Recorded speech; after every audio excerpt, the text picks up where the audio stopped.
we've gone from not caring about kids' emotions to being scared of kids' emotions. The more you optimize for happiness in childhood, the more you actually wire for anxiety in adulthood. Dr. Becky Kennedy, go-to voice for modern helping parents break cycles and build connection. What actually makes a good parent? Repair, without a doubt, is the most important parenting strategy. What's the worst thing a parent can say to a child that's going through a difficult time? I don't care about your feelings. I'm not listening. I'm not really connecting. I am telling you what to do. I'm leading with control.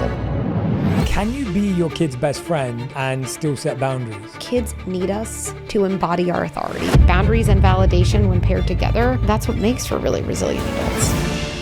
What's the cost of being a good kid who never caused problems? You can't learn to manage emotions you feel like you're not allowed to have. If we can't tolerate the challenging feelings our kids have, and we look for a quick distraction, what they learn is, I'm a kid and I find my feelings overwhelming, but oh my goodness, my parent finds my feelings overwhelming. You've said it's not your job to make your kids happy. Yeah. Then what is a parent's job? The #1 health and wellness podcast. Shetty. The one, the only Jay Shetty.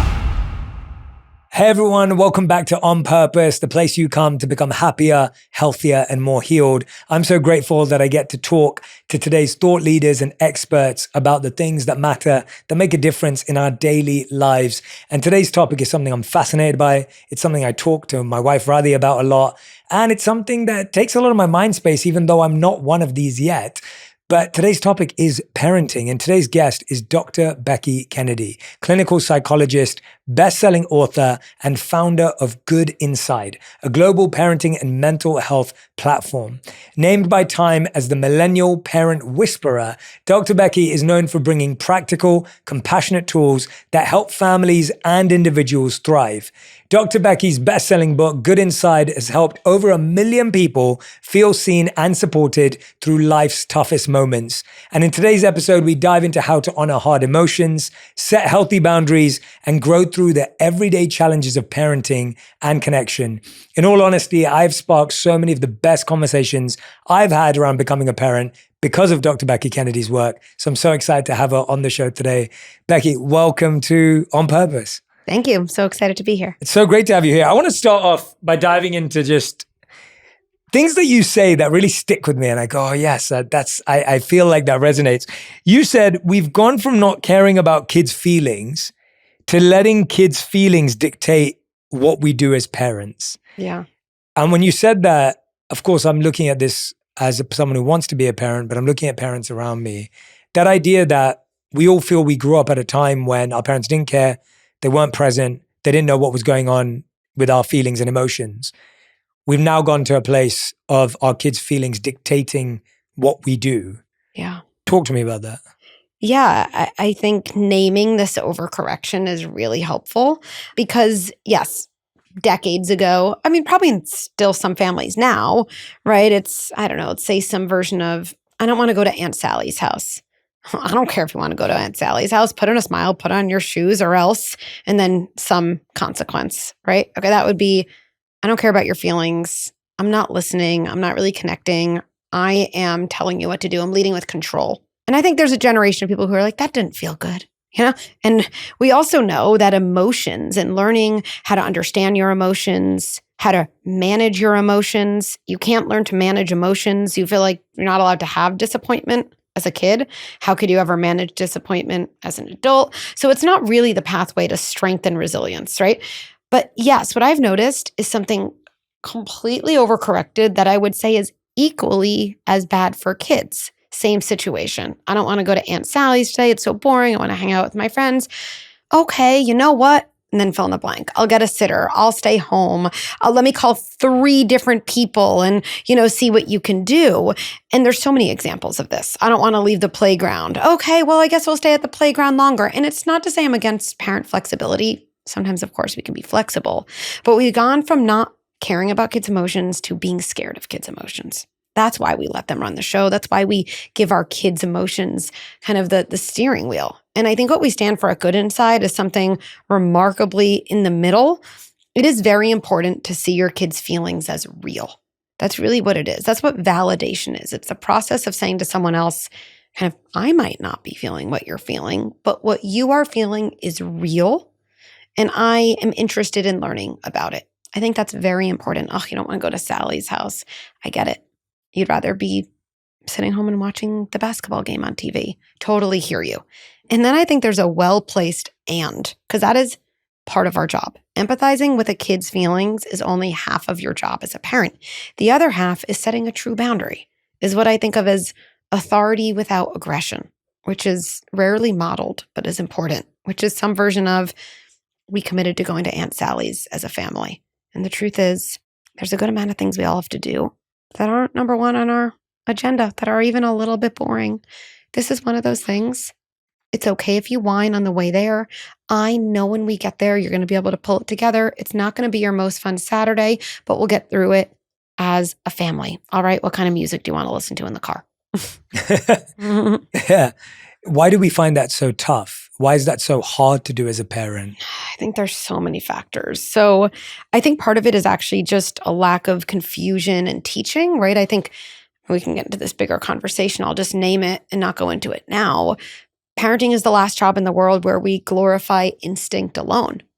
We haven't been taught, well, how do I connect to my kid but also hold a boundary, right? It would be like telling a surgeon to do surgery without medical school. That's kind of what we do to parents. So it's really hard. Send them home with a baby. Yeah, literally, right? And I remember going home with a baby. I looked around, really, like no one's just a car seat. Like I remember looking around and no one was coming. I was like, guess I'm good. Okay. That's what we do. And it's the hardest job in the world. So I think part of it is, how can you employ a skill in a difficult situation when you've never been taught a skill and that skill wasn't modeled in your own childhood? So I think that's number one. Number two, and this is like a really big one for kind of why right now is this so powerful. So much of parenting is inconvenient. It's just the word that's not talked about enough for parenting. When you have to get out your door to go to Aunt Sally's 50th luncheon, which my guess is maybe you're not really even dying to do either, there's a lot of frustration. Like your kid is whining, your kid is saying why they shouldn't go. And if I think about where parenting is today versus decades ago, I think us adults, we've become less and less tolerant of frustration. Mm-hmm. We have our phones, we have our dopamine, we have so much more ease in our life. And one of the things I always think about is our kids can't learn to tolerate feelings we don't tolerate in them. So if I have an increasingly lowered frustration tolerance because of all of the ease and dopamine hits in my life, I am inherently less tolerant of my kids whining. Wow. And then the reason I let my kids whining take the driver's seat and I say, fine, you know what, just go to your friend's house, I actually think it doesn't even have to do with making our kid happy, which I don't think is good as a predominant philosophy either.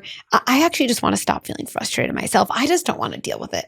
So if we can't tolerate our kids' disappointment or frustration, they're not learning to, which is why then it looks like their emotions are making all the decisions. Wow. That's extremely powerful, which is why, because they can't tolerate their feelings because of our reaction to their feelings, they now don't actually develop resilience or grit or all the things we want them to develop, because tolerance and knowing how to accept and sit in the feeling is such an important skill set. I mean, this is everything, right? I think I'm a visual person, so I've done this before, but I think it matters that, if we think about kids, they're born into the world and they're born with all the feelings and none of the skills to manage feelings. There's a gap. All the feelings, none of the skills. Bad behavior, whether it's a 4-year-old hitting their sister, whether it's your teenager saying, I'm not going to Aunt Sally's, whether a kid is saying, I hate you, you're the worst mom, I don't want to be in this family, lying to your face. Every single acting out behavior is a sign that feelings are greater than skills. But the problem isn't the feelings. The problem is the lack of skills. Mm-hmm. So the answer to over time having a lot better behavior or something more powerful than behavior, it's building skills, building emotion regulation skills. Kids are not born with those skills. And we as parents, we are kind of the coaches. But I think as our life gets so busy, right, as we're more distracted, and just to be clear, let me say right away, I'm not like above this. I'm not like, you should all watch me. I'm a perfectly present parent all the time. No, right? Modern life is so hard, right? But yes, if we can't tolerate the challenging feelings our kids have, and we look for a quick distraction or a quick exit for them right away, then what they learn is something really interesting. What they learn is, I'm a kid and I find my feelings overwhelming, but oh my goodness, my parent finds my feelings overwhelming. The things that feel scary and toxic to me, maybe they really are scary and toxic.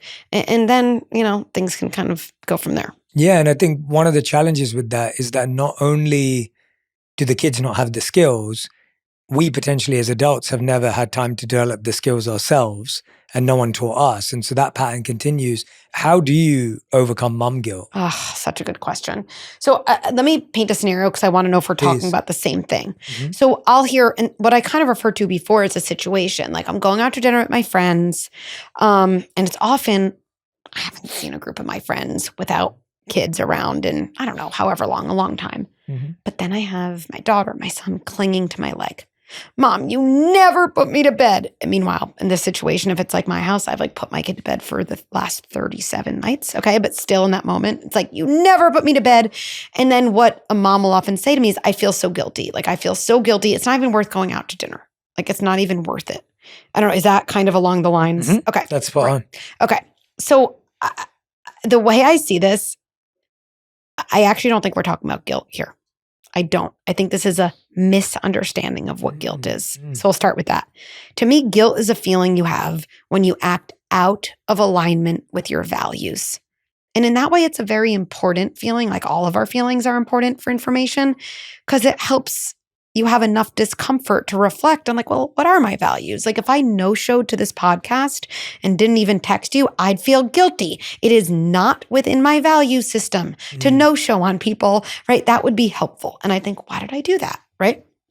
But what I hear all the time from moms is going out to dinner, my kid's clinging, I feel guilty. So I'll say, okay, really, is it within your value system? And only you would know this while you're a mother to see your friends some of the time.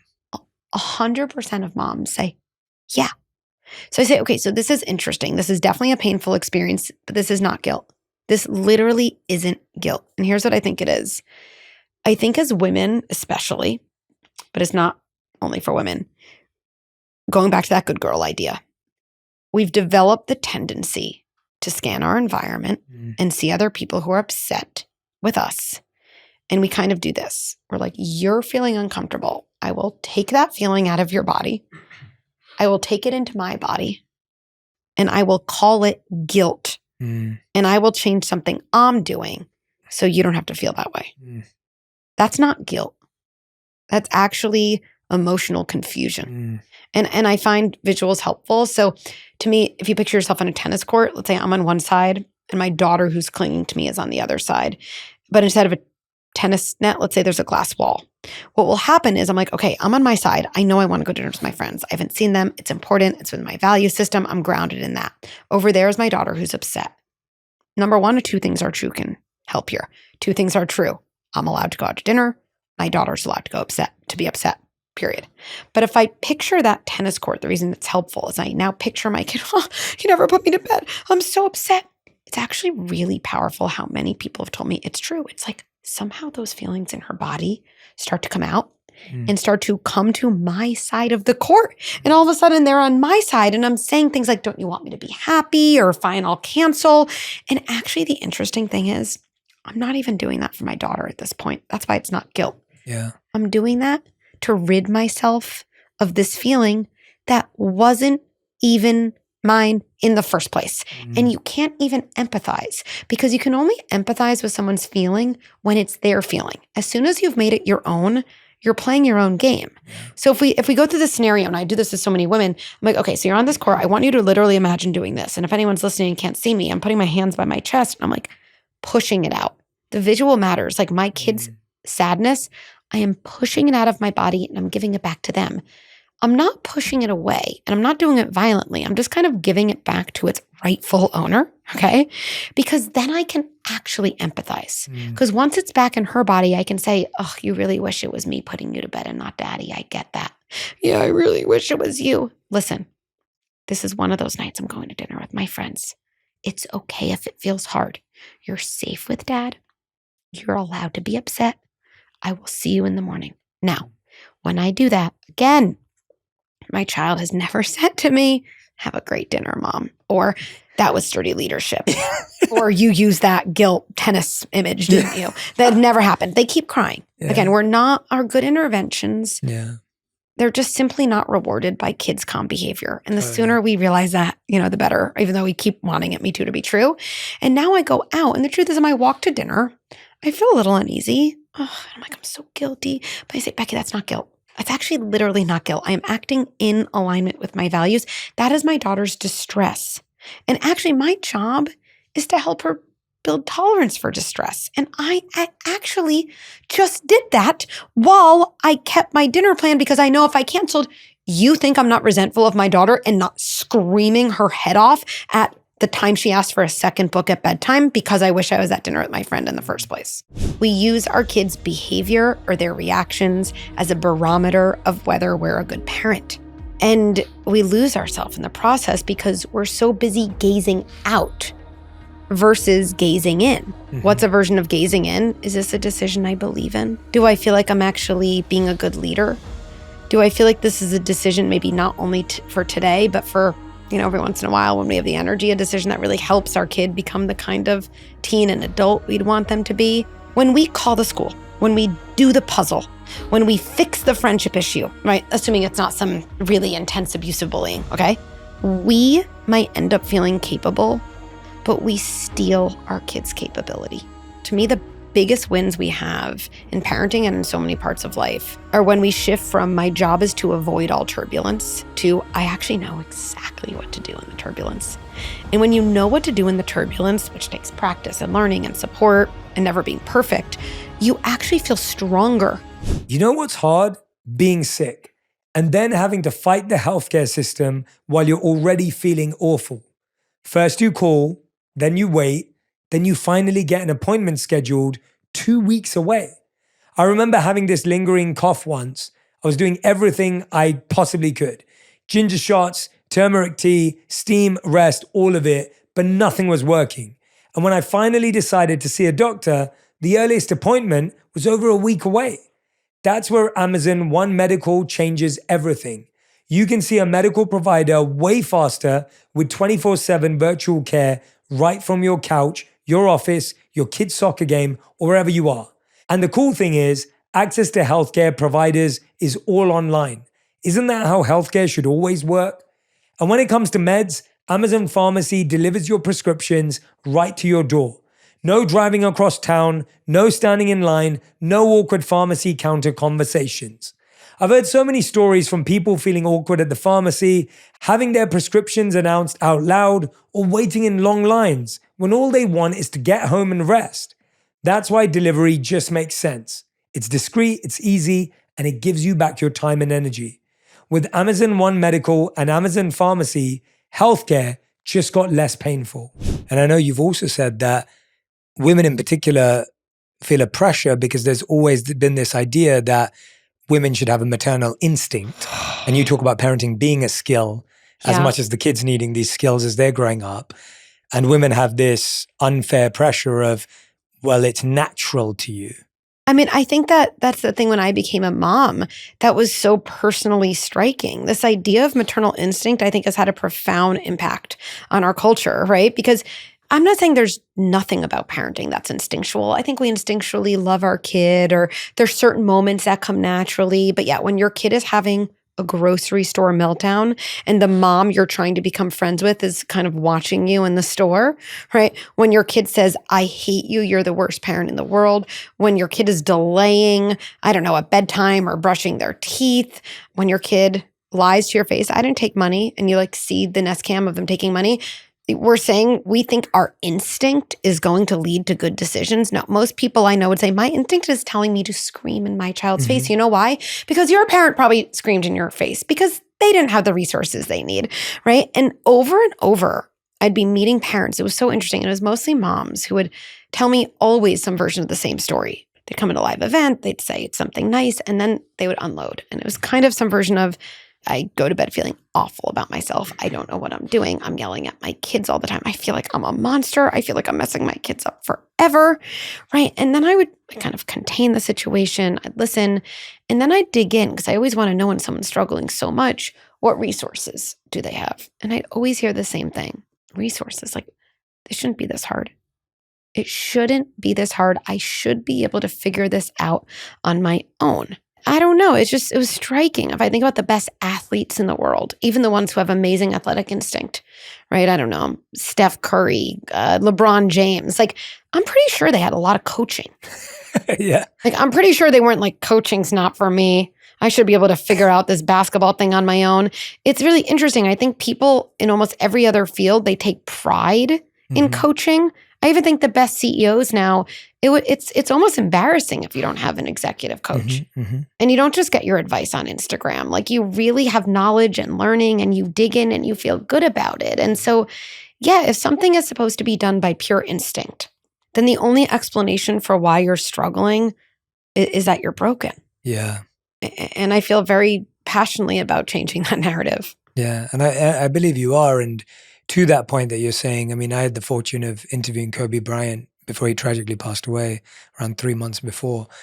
And he was so clear about the fact that he just put in more time. So he was exactly what you're saying. It's reaffirming your point. He was actually doing double the coaching that everyone else was. Right. So he was in the gym before everyone got in the gym. Then he did what everyone else was doing in the gym. And then he'd go home and work out again. Yeah. And so you've got this person investing and doubling down into coaching, as opposed to saying, oh, I'm actually naturally gifted and I don't really need that, even after winning 2, 3, 4, and then eventually 5 championships. I wanted to ask you about that point because you talk about this idea of parents not being perfect, yes, but being good at repairing. Yes. Which I really, really value as an idea, because I do think we all want to get it perfect the first time, and that's our instinct. And like you said, the natural instinct, even though we want to get it perfect as a desire, the natural instinct in any of those circumstances is to act out, is to shout, scream, yell, instruct, direct, dictate. And you gave a few really great anecdotal examples there, but very real ones as well. Talk to me about what parents instinctually do so that we just normalize the fact that it's okay because no one's going to get it right the first time. Yeah. And then talk to me about how you repaired that, given one of those types of scenarios of going to Aunt Sally's or screaming in the playground or... Great. Repair, without a doubt, is the most important parenting strategy. I would say repair is the most important relationship strategy, because I think everything we talk about at Good Inside is as relevant in a partnership or at work, with yourself, any relationship. So let's start with this desire to be perfect. I think this is especially true with moms. I don't hear it as much from dads, honestly. And I think this goes back to a lot of gender roles. I think a lot of us were socialized to be good girls, which I now put in quotes because I realize being a good girl just means being trained to gaze out and notice what everyone in the world wants from you and to become as distant as possible from gazing in and noticing what you might want for yourself. That's really what it means. How can I please you? Definition. Yeah, how can I please you? How can I meet your need before you even have a need? I notice you're twitching, you're about to get mad. I also know you kind of like this kind of drink, so I'm going to go make you an iced tea and bring it to you, right? You're looking everywhere and meeting everyone's needs all the time, right? And I think a lot of girls, they learned that that's where their value was. And I think that's where therefore they feel safest, right? Is when I'm getting it right for everyone else. Yeah. So now we have parenting, right? I mean, people often ask me like, is there a perfect parent? Are you a perfect parent? I am definitely not a perfect parent. There's no such thing as a perfect parent. And I just even want to say, I don't even think it would be a good thing for a kid to have a perfect parent, because the dynamic you establish with your kid, the relationship with your kid is the foundation for every relationship they'll have after that. And I know it's heavy, but it's true, so I'll say it. The nature of a relationship you develop with your kid is also going to impact who they're even attracted to in adulthood, because we're attracted to what feels like home. right? For better or for worse, as a natural attraction. Yeah. So I don't think any of us think it's adaptive for a kid to go into the teen adult years. Like, who is that person out there who's perfectly attuned to my needs all the time? Like, I'm sure you and your wife, that's not the way your relationship works. Definitely not me and my husband, Yeah, right? definitely not. The best it gets is someone attunes to your needs a lot of the time, and they take ownership when they don't, and don't gaslight you, and don't kind of throw you under the bus or blame you for their reaction, and they repair. And so if we like play that out, right? Yes, we're humans, not robots. We have our own emotional life, our own triggers. And whether it's Aunt Sally's party or being lied to, or even, it's like the end of the night, I think a classic one, and I know this happens for me. Oh, chicken for dinner? This is disgusting. And it's like everything you've done for the day and all the moments when you felt invisible and the other things that happen that have nothing to do with your kid, it all completely overflows in your bucket of difficult moments I've had to hold together, and you explode at your kid. You're so ungrateful. What do you mean? Kids around the world would be, whatever we say. We lecture, you're spoiled. And it comes out often in a voice that's legitimately scary. And it's scary in part because our kids need us to survive. So they're like, wait, parent I need for survival just became scary parent I'm distant from. It's a lot to manage. So that I would just say is the rupture moment. And I know this is the moment people listening are like, yep, that's it. I'm a monster. I've messed up my kid forever. Those are two different things. Having a rupture moment is not who you are, and it's not your future, and it does not dictate your entire relationship. Yelling at kids messes kids up far less than yelling at kids and not repairing after you've yelled. It's actually the not repairing that's really hard, because then kids are left alone with this intense set of feelings. They're confused and they have to figure out, like, how do I feel safe again? What do I do to move on? And if kids aren't given a story by us to repair, they often make up a story. And it's often a story of self-blame, because that's the only thing they have. I'm a bad kid, must be my fault. When you repair with your kid, you actually get to do something magical. I always tell parents, you actually get to rewrite the ending of that chapter. Because instead of that one chapter of your kid's book being, I complained about dinner and unleashed the scary voice from my parent, and I went to my room and I felt alone and I felt really shaky. If you picture that as the ending of a chapter, you then get to go in and write, and then my mom came in and she said, I'm sorry I yelled. It's never your fault when I yell. I'm working on managing my feelings, so I respond more calmly even when I'm frustrated. I love you. It actually changes the way the memory lives in their body. Those simple words, that approach. Memory is an event, and every other time you've remembered that event, which is why something like therapy is helpful.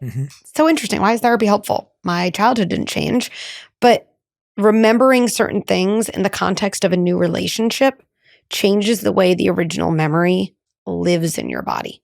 You change the story around the memory. Yes. And so every time you repair, whether it was a quick, hey, I'm sorry, let me try that again. I'm sorry for yelling, at you earlier. Or, hey, I listened to this podcast. I heard a couple things. And I think there were a lot of years I just sent you to your room. I think there were a lot of years I never heard your side of the story. And I'm guessing that just felt really bad. I'm sorry. And look, we definitely might need time to cool off when things are hot, but I'm going to really try to come to you and better understand instead of judge. And I want you to know I care about that. I mean, the way that lands in someone's body to reopen a file and kind of give it a different ending, I believe it's the most powerful thing we can do. Yeah, even if they don't react well in the moment. Yes. And this is what I want to undo the fantasy, Yes. right? Like I go to my teenage son and I'm like, I'm so prepared. And, and I picture my teenage son saying, Mom, I've been waiting for you to say it. No, my teenage son is going to roll his eyes and be like, you're being so weird. Get out of my room. But in a way, a lot of us, when we hear something emotionally resonant in our best kind of moments, we say to someone else, I just need to digest this. Yes. That's what most kids are saying. Whether it's a toddler saying, I need a snack, or it's my teenager saying, you're being weird, get out of my room. I really think they're saying, that was a lot. And I actually just need to kind of push it away for a moment so I can ingest it in my own time. So I would say, don't take the bait. Trust that it mattered. Move on. Don't force the conversation. And I have a feeling you'll see evidence of the impact later. Yeah, the point about repairing really lands well because I was thinking about when we were all learning how to drive, it was inevitable that at some point we'd have an accident. So you wanted to be mindful. You didn't want to be neglectful when you were a driver and when you were trained. I've had car accidents and I think I'm a pretty good driver. I'm assuming with your nodding. Right there with you. You've had a car accident. My wife's had car accidents. Thankfully, nothing too dangerous for any of us and anyone I know. But the reality is you're going to have some sort of an accident. Yeah. And the biggest mistake you can make is to not repair your car when you have an accident and just keep driving that car around and getting into more accidents. And so that lands really, really well because it would be really strange if someone had told me that I was never allowed to scratch my alloys or a rim or a hubcap or a side of my car and I had to like drive with that level of I would probably have an accident simply because I was overthinking the whole thing. That's right. Or stay in your room all day. Yeah, you wouldn't even go out. Right? I mean, a life worth living has inherent risk, right? And so, yeah, I think that's a really good metaphor. You're going to make mistakes as a parent. And if you see that as kind of a feature, not a bug, then you can change the focus to, okay, what now? And look, while we're talking about repair, I think it's important to get in that one of the biggest things that gets in our way of repairing with our kid is that most of us haven't learned to repair with ourselves. Because what happens is we do this thing. I yell at my kid. I say they're spoiled brat, whatever happens in the kitchen when my son simply says, maybe it's even just chicken for dinner again, but it's just enough for, it feels like he's telling me I'm a bad mom, or something like that. So I've done this thing. And for so many people, they might have someone in their life or like this person is so stubborn, they never apologize. They're so cold-hearted. I see it a little differently. I tend to use like a most generous interpretation, MGI perspective. I think people who really don't apologize, they have a really hard time separating identity from behavior. And that idea of separating who we are from what we do, identity from behavior, is like a core principle of Good Inside and a core way we teach parents to see themselves and their kids, right? It's the difference between I yelled and I'm a monster versus I am a good parent who had a moment I'm really not proud of. And I actually find doing that with our hands really powerful because you can see the difference. I'm a good parent, identity, one hand, who did something I'm not proud of, another hand. Versus, I yelled, I'm a monster, something's wrong with me. It's an immediate, there's no separation. We can't repair from this place. We can't even function from this place. The saddest thing is we can't learn from this place. It's shame, right? Shame is an animal defense freeze response. We all should know, right? When you are frozen, you can't make movement. And so people who don't apologize, they usually have to hold this thing they did so far away from them. They can't even look at it because it feels so eviscerating to their identity. So I actually think a first step for repair, I just yelled at my kid. I mean, very practically for me, I if I'm in some shame spiral, I sit somewhere quiet. It's often, my bathroom. I close the door, I sit in the toilet. I put my hand on my heart, put my feet on the ground. And I do say to myself a bunch of times, 5, 10, sometimes 20, okay, Becky, I made a mistake. I'm a good parent who did something I'm not proud of. Even I'm a good parent who yelled. Like I'm a good parent who forces us as a sentence structure to separate those two things. And then it's interesting. I'm in a place where I can think about it more also, even before I repair with my kid. What was going on? I had a really bad day. I honestly haven't worked out in a while. I know that's something I need to do for myself. I was really frustrated from work and I honestly just did not take a moment in my lobby to sit down and talk to myself about it. And you know what? I was probably just a ticking time bomb. I need to, a couple things. I need to look at my calendar and do something for me. I need to take some deep breaths in the middle of the day. I need to sit in my lobby before I go upstairs and say what was the most stressful part of my day. Let me write about it. Let me do something to manage my emotions. The only reason I can go through that learning process is actually because I've been able to separate what I did from who I was. And now I can go to my son or my daughter, whoever it is, and actually give them a repair. And the other thing is when we don't repair with ourselves, we do weird repairs with our kids, and they're not repairs. They're either, I'm sorry I yelled, but if you didn't complain about dinner, it wouldn't have happened. That is not a repair. Or we say something like, I'm sorry I yelled. It's okay, right? It's okay, right? You forgive me. Like we ask our kid to do our job for us. Like I picture like this 5-year-old kid who's like, you're asking me to take care of your emotions after you yelled at me. That is not a relationship pattern we want to establish, right? That resonates so strongly. Yeah, I feel like if you don't go back and do the separation of the identity and behavior on your own, the kid actually just goes, I'm just not going to say how I feel around mom or dad, or mom's just angry or dad's just mad or whatever. And then that becomes the label. Whereas when you actually get to go up to them and say, hey, I had a really tough day at work today. That doesn't excuse how I behaved with you. Yeah. I'm really sorry about it. And, And that kind That's of right. ability to even get them to have some context without making it their fault. That's I think exactly what right. you're saying, when we repair wrongly, we may give them the context, but make it their fault. Like, hey, I had a really tough day today. So if you didn't say chicken wasn't terrible, I would have been fine. Right. So I hope you understand I had a bad day. And it's like, oh, well, wait a minute. Like, that's too much for me to handle right now. That's exactly right. Like, and the thing that always like creeps me out in a good way, because it makes me not do this, is I picture my son, I don't know, now he's 30, 40, let's say he's partnered and I'm at his house visiting and he like screams at his partner, I don't know, in a nasty way. And then I hear him say, look, I'm sorry I yelled, but if you had remembered toilet paper like I asked you, I wouldn't have yelled. I'd be like, ooh, this feels like I don't want to be here. This is a bad situation.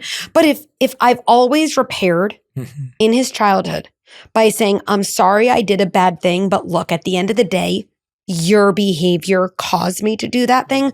Why would I be surprised that that's what he takes into the world, right? And then I just want to answer a question that's, I know, not actively being asked, but it comes up every time. Because parents are like, but can't my kid ask if we could have a different dinner in a nicer way? Or okay, maybe I didn't yell because my kid didn't listen about putting on his shoes, but if my kid put on his shoes, it wouldn't have happened. Help me reconcile. Separate the two things. I would say do a real repair. And then give yourself very practically like 24 hours. Have a very different conversation, which might be, look, there's going to be some days you don't like dinner. Is there a way you could tell me you don't like dinner that's equally as true for you as it is respectful for someone else? Or my 4-year-old won't put on his shoes or her shoes. 24 hours later after I say sorry, hey, mornings have been really tough for both of us. I wonder if there's anything we can think about together that would make putting on shoes easier. I totally understand that's realistic, but just don't collapse them together. Yeah, that's the point. Yeah. Usually, again, we do extremes. We either disappear and hope that tomorrow is a new day, which doesn't work, it sounds like, or we try and do everything in that first go at it, and then it collapses too. Yeah. What's been the hardest? You've said this before, which I really like, this idea of they're not giving me a hard time, they're having a hard time. Yes. And that differentiator is really powerful, because I think our language is they're giving me a hard time. Yeah. I mean, look, I'm sure you think about this in so many other contexts, and it's the same as parenting. But to me, when you're in conflict with anybody, you have one of two mindsets, okay? The first mindset, and let's say it's us, where it's like, I'm on one side of the table and Jay is on the other side of the table. And I'm just looking at you like you are the problem. And we wouldn't have a problem if you just came to my side and did something more like me, right? The other mindset is different. Instead of me against you where you're the problem, it's me and you on the same side of the table against a problem. I actually think in business, in marriage, with your in-laws, definitely with your kids, you literally shouldn't have a conversation about something conflictual until you can get yourself in the me and this person against a problem mindset. My kid is giving me a hard time is such a good example of me against you. My kid is having a hard time is me and you against a problem. And I love strategies and scripts. I'm sure we'll get into more of them. I love all those things, but they all fall flat at the end of the day if you're not operating in an effective mindset. And to me, the most important thing a parent can do when they're in a tricky situation with their kid, oh, mornings are so tough. My kid is giving me a hard time. They won't get out the door. Ooh, I hear that phrase, giving me a hard time. How can I get into a me and my kid against a problem, me and my kid on the same team perspective? Because then I can think about it very differently. What might be getting in the way of my kid getting out the door? I guess they're going to school. Maybe getting out the door, they're a smart kid. They kind of know as soon as they put their shoes on, they're saying bye to daddy. Maybe that's it. And all of a sudden, something happens when you get in the same team mindset. I think we always love our kids, but when we're in an opposite team mindset, nobody likes to say this, but we stop liking them in the moment. And there is nothing that is a strategy that will matter more than the fact that your kid just feels that from you. When we're on the same team, like something amazing happens. You start liking your kid again. Now it's like a problem to solve together, and everything becomes more effective from there. What's been the hardest personal situation for you where you feel like you've just been in that zone where you yelled or you didn't like them or you were just repairing? Like, what was the hardest for you personally that took you the most time to get back to this?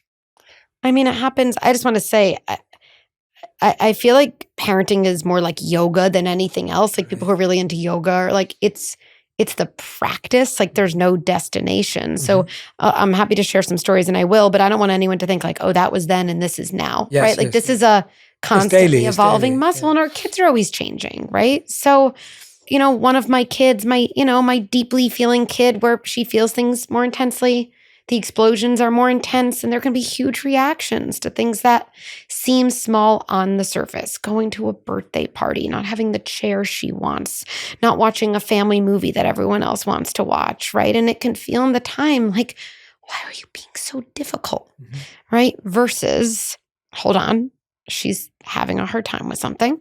By the way, I want to say that doesn't mean I need to cater to that. Like, it's not like she doesn't want to sit in this chair. So, hey, everyone, get up so your sister can always have the chair she wants, or, oh, we're going to watch the movie she wants. I actually don't believe in that. But again, if that's the boundary part over here, what can be hard, is getting back to, hold on, she's a good kid who's having a hard time. I think that phrase to me that I've put out in the world is like one of the most important phrases, just to like practice at random times in your head. I have a good kid who's having a hard time. It becomes like a little song. In the same way as I'm a good parent who's having a hard time. And then I think I have a kid who's getting older, who's a teen. I mean, it's tricky. You feel rejected. It feels like it's on their time schedule. Like I want to talk to my kid all day and, he doesn't. He's doing his things. He's with his friends. And then it's 9:45 and I'm actually tired and maybe I'll get to bed early. And he's like, Mom, I want to talk. And, my first reaction is a little like, yeah, I've been around all day. What? Like, oh, now that you want to talk, and I kind of want to retaliate or something. Yeah. Right. And then I try to take a deep breath on my good days and say, this is adolescence. His job is to separate from me. He's trying to figure that out. It's messy. He is supposed to be exploring the world. But I always think with adolescents, like they need to be explorers, not nomads. But when we take them so personally and then refuse to connect, we're actually just leaving them as nomads, which is someone without a home base. So I'm like, great. He's a teen. He's doing his job. Let me take a deep breath. I have 5 minutes. Let me go to his room. Right. I think that's what it kind of like looks like in real life. Yeah. If I, as a dad, when I have a child, if they came up to me and they really were excited about something, they wanted to share it, and I was busy with work, and I said, hey, I just can't talk about that right now. Yeah. What impact does that have? First of all, I think there's some, narrative out there. Like as a parent, we should be some type of always martyr, right? Like you're in the middle of a project. I'm making this up. You're like, we're similar. Like you have some idea. I got to get it down and it's going to, whatever it is, you're creating something, you're working on something. A good parent is someone who drops that at every second to look at my kid's art project. I don't know, whatever it is. I don't buy it. Now, do I think a good parent is someone who would never do that? Obviously not. Again, there's a middle ground. I think like most relationships, it's about the how. Can't you see I'm working? This is ridiculous. This is a Lego tower. It's kind of stupid. I have a big job. I wouldn't recommend that. That's not going to feel good. Okay. But if that's one extreme and the dropping, all the time is the other, I think what's in the middle, like kind of the sturdiness we talk about is, wow, it looks like you're working on something really interesting. I really want to see it. What's crazy? I'm working on something really interesting and I need 5 minutes to finish it. I'm going to need those 5 minutes actually in silence, which is going to be a little annoying. I'm going to ask you to leave my office and close the door. And I promise you right after that, I'm going to come and I'm not going to have my phone. And I want to see this thing you built and hear all about it. There's this kind of almost wash, rinse, repeat that I think in these moments where boundaries and empathy and connection, they're really not an either or. So many models of parenting have been one or the other. And I think at Good Inside, we bring them together. And I think, I don't know, I think about people who work in an office and they want to talk to their CEO and that's what you want to hear from someone. I actually don't want a CEO who all the time is like, I'm going to drop everything. Of course. Right? Or, you're on a plane, right? And, you want to visit the pilot with your kid or something, right? And they're getting the plane ready. You don't want a pilot who they're getting everything ready. They're like, sure, come on in. You're like, were you just fixing that engine? Like, hey, I'm in the middle of something. This is really important. I see your interest. That's awesome. I'll let you know when it's ready. And then we'll do that. That combination, boundaries and empathy, to me, that's always magic. Yeah, it was funny. I was thinking my kid coming running up to me and be like, "Go away! I've got to interview Dr. Becky Kennedy on the podcast about how to be a good parent." Like I'm like, that's the no, and I appreciate that because that to me is just, and I'm that's really reaffirming to hear because I feel like that's just having good, healthy adult conversations. That's what it is. And it's giving context and it's providing a perspective on why and what and where we're at. It's not just like, hey, I don't have time right now. I'm doing something really important. There's a validation of them, but there's a validation of yourself. And again, they may not react well to that. They may, when you come back downstairs, they might be like, I'm not doing it anymore. Right? Like, that's right. I don't care anymore. Like, right. It's done. It's broken. Like, I don't know. That's right. The Lego that tower might. is broken. Yeah. Or again, like when I set some of the boundaries I feel really proud of with my kid, take a different example, right? Like my kid is watching TV and the show is over and I told them they could watch that one episode and it's over. And I have the remote because that's the thing. It's like we leave our kid with the remote and we're surprised we have power struggles. They shouldn't have the remote, right? Because of course they're going to want to watch more. They're good kids who are addicted to TV like the rest of us. But let's say it's at the end and my kid's like, one more. Maybe for whatever reason I've decided it's really over tonight. Okay. This is like sturdy leadership in action. I might say, look, I get it. It's so hard to stop watching TV. Honestly, it's hard for me too. It's kind of designed to feel like it's not enough. You want to watch the next episode, something like that. Or, hey, you wish you could watch another one. Keep it simple. Next part. And TV time is over. I actually have the remote. I'm going to turn it off. I get it. That's annoying. If I do that in my house, I fear, and it's a fear, that people hearing me think I do that. And my kids like stand up and applause. Yeah. And they're like, that was A+ parenting, Mom. I'm so lucky to have you. You're keeping me safe from technology and you're validating my feelings. That has never happened one time. Actually, what's important for parents to know, when you set a true boundary, I'm happy to talk about this because I think people get boundaries all wrong, what they are. But when you set a true boundary, especially if your kid isn't used to it, your kid always responds in the same way. A tantrum every time. That is your big reward as a parent. Like, you're like, I just did the thing. And this is the next thing. Like, where is the confetti? Yeah. There's no confetti. Okay. But if you actually know that your kid's tantrum is a sign that you did actually set a true boundary, you become a lot less reactive to it because unconsciously we think our kid's tantrum is a sign we're doing a bad job as a parent. Our kid's tantrum is often a sign we set a boundary and they're upset about it, which then means we can just do the next part of our job. We can validate, oh, I know, you wish you were an adult and could decide whatever number of TV shows you wanted to watch. But you better bet, even as I'm saying that, I'm not turning on the TV again. I'm not. That's not happening. Boundary, they get upset. We can validate. We hold the boundary kind of over and over. And where's like any emotional, is there any hugging? Is there like affection? Like, or is I think everyone's kid is different. Right. One of my kids might really want that. Oh, I know. It stinks. Come here. Yeah. You know, and I'm hugging, right? Because that's what happens in the best relationships, right? Where if I don't know, if I was making not so good decisions for myself, even as an adult. I don't know, I'm at a party and I'm like seeing you and I'm like, Jay, I hate you. Your podcast stinks. And my husband was there. I would hope he'd like pick me up and carry me out and sit with me in a room, not because that's something he did to me, because it was something he would do for me. And then maybe even there, I'd be like, I had a bad day. And he'd be like, I know. Yeah. You had a rough time at Jay's party. Yeah. I was not your best, right? So yeah, maybe I'm hugging. Another one of my kids would be like, get away from me. And I might just kind of stay where I am and say nothing because my calm presence is the version of connection she might want, right? So I think that's where, what I really love about Good Inside and what I see from like our members is they're like, I love that they've taken the principles and then they take their unique knowledge, their unique values, their unique awareness of what's happening, and they apply it in a way that feels totally them. Yeah, I agree. I think the challenge we've created is that we think effective communication is when you get the perfect reaction. Yes. And I don't think that's true as a parent or as an adult or in any capacity, because that's right. You could communicate something really exceptionally effectively and the reaction is not the direct response to whether you communicated effectively or not. We think if the kid did applaud or there was confetti or they turned around and said, okay, Mom, I'll go to bed. We think that's a good day, right? So it's almost this idea of, and this again applies to marriage too, you almost feel like when the person's just responding to you saying, you're amazing, well done, or even if it's not that forward, the idea of I'm doing everything you tell me to, we see as a sign of good communication. I see something very similar with so many parents. And I think this is maybe the biggest thing we love to help shift. We use our kids' behavior or their reactions as a barometer of whether we're a good parent.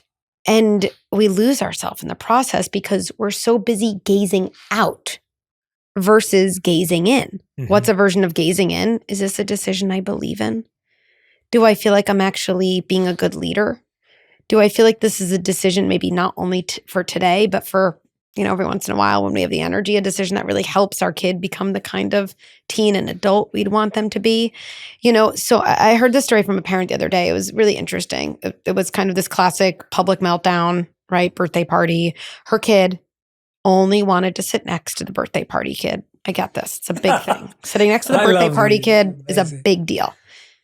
Pizza time came because everyone has pizza, their birthday parties. Her kid had to go to the bathroom. And she's like, this is not going to be good because I know after the bathroom, that seat next to my kid would elbow, that's going to be gone. It was gone. Okay. Major public meltdown. I have to have that seat. I need that seat. Meanwhile, it's like this kid's birthday party. So many times I see this lack of sturdiness. I'm making up this name. Nora, we don't yell at other people's birthday parties. I mean, it is actually so sad to witness because kids need us to embody our authority. I would say I couldn't say it's authority without aggression, which almost feels like an oxymoron these days. It's rarely modeled, but it's authority without aggression. Now, this mom was telling me this story and she goes, it's interesting. A number of months ago, I had a family dinner. My child had this major meltdown. It was the worst day of my week. Like I felt like it was my biggest parenting fail. Here's what's crazy. I knew exactly what to do. I picked her up. First, I pulled her to the side. And I said, this is a hard time. Look, this is a birthday party. That seat's not available. These others are. It just escalated further and further. And as a parent, sometimes, this is past the point of no return. This is not going to be a good situation. She said, I knew what to do. I picked her up. I said, Nora, I'm picking you up. I'm carrying you to the car. We're just not going to be able to finish this birthday party today. You're a good kid having a hard time. You're not in trouble. I'm going to help you through this. Her kid, no, give me another chance. But she was far gone, carried her to the car. They drove away. They got home.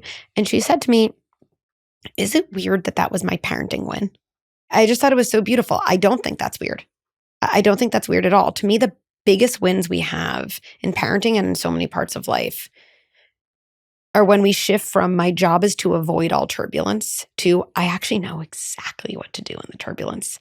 And when you know what to do in the turbulence, which takes practice and learning and support and never being perfect, you actually feel stronger having piloted a plane through that storm and safely gotten to ground rather than the anxiety of like, I just need to avoid.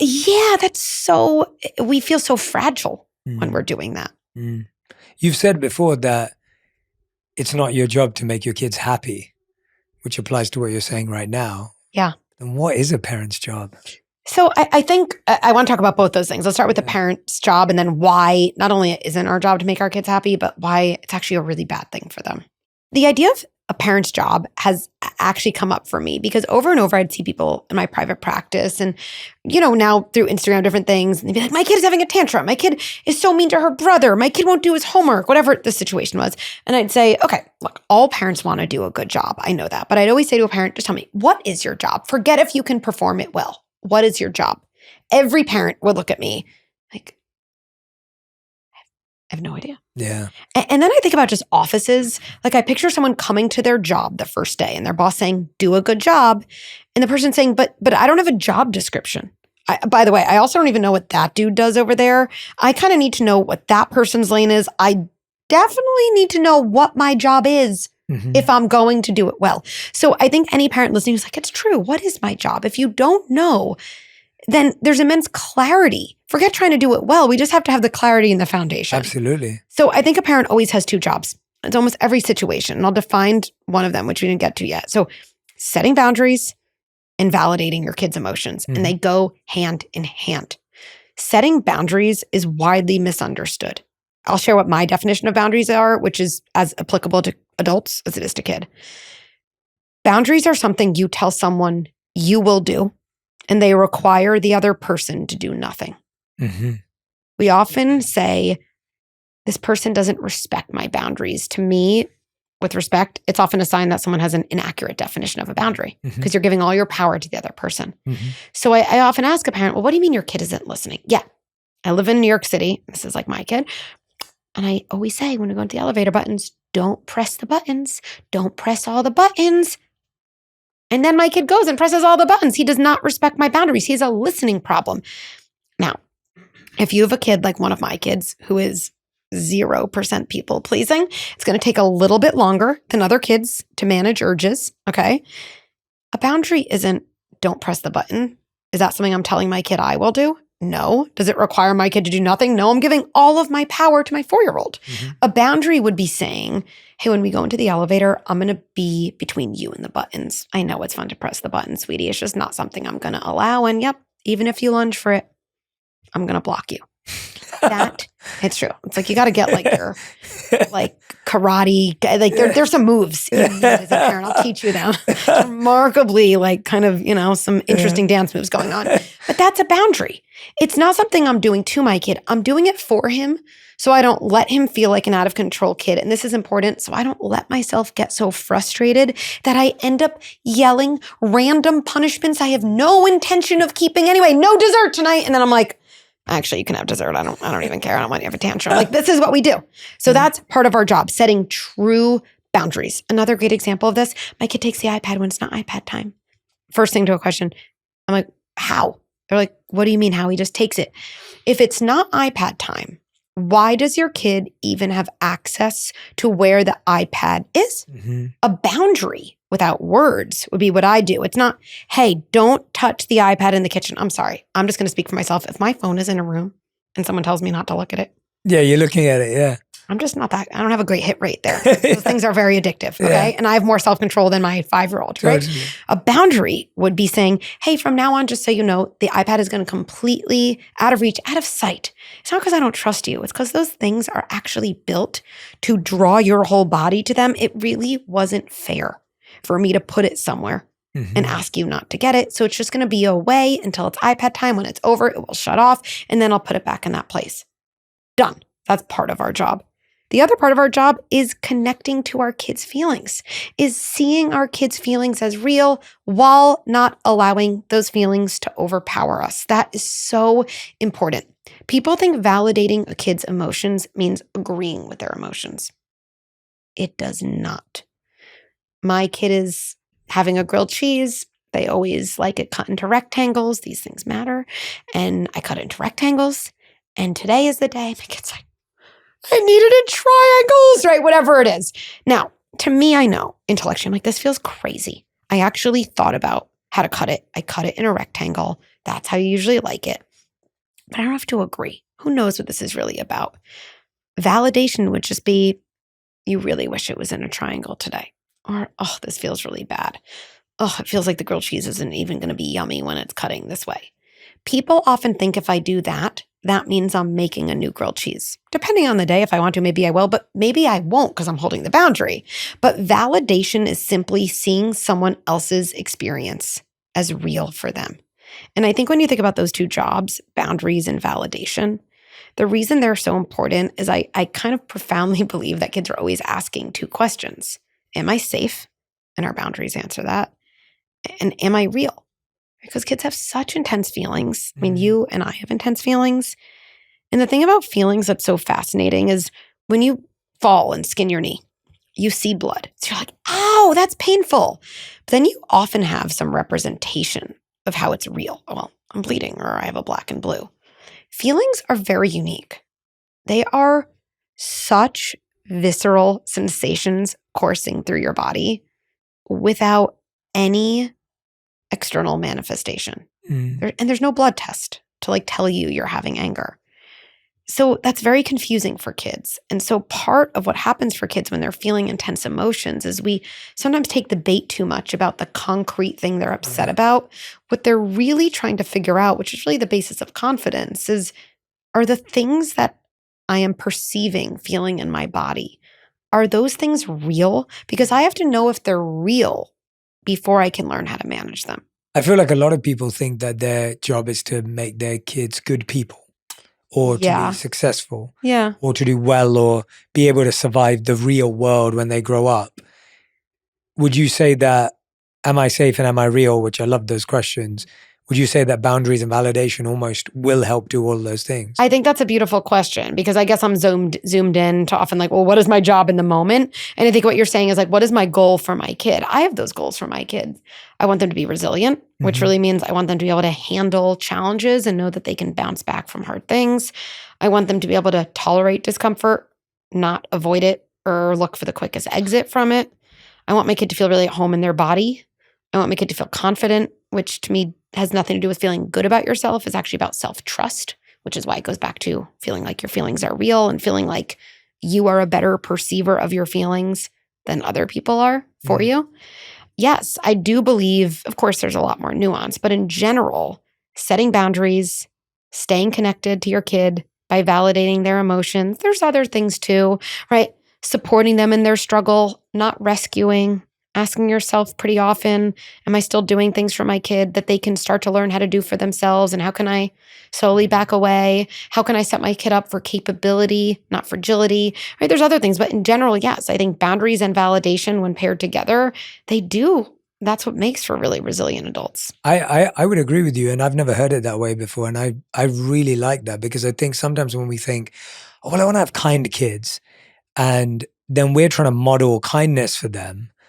But the problem is if kindness is free of boundary and free of validation, or kindness looks like validation with no boundaries to us.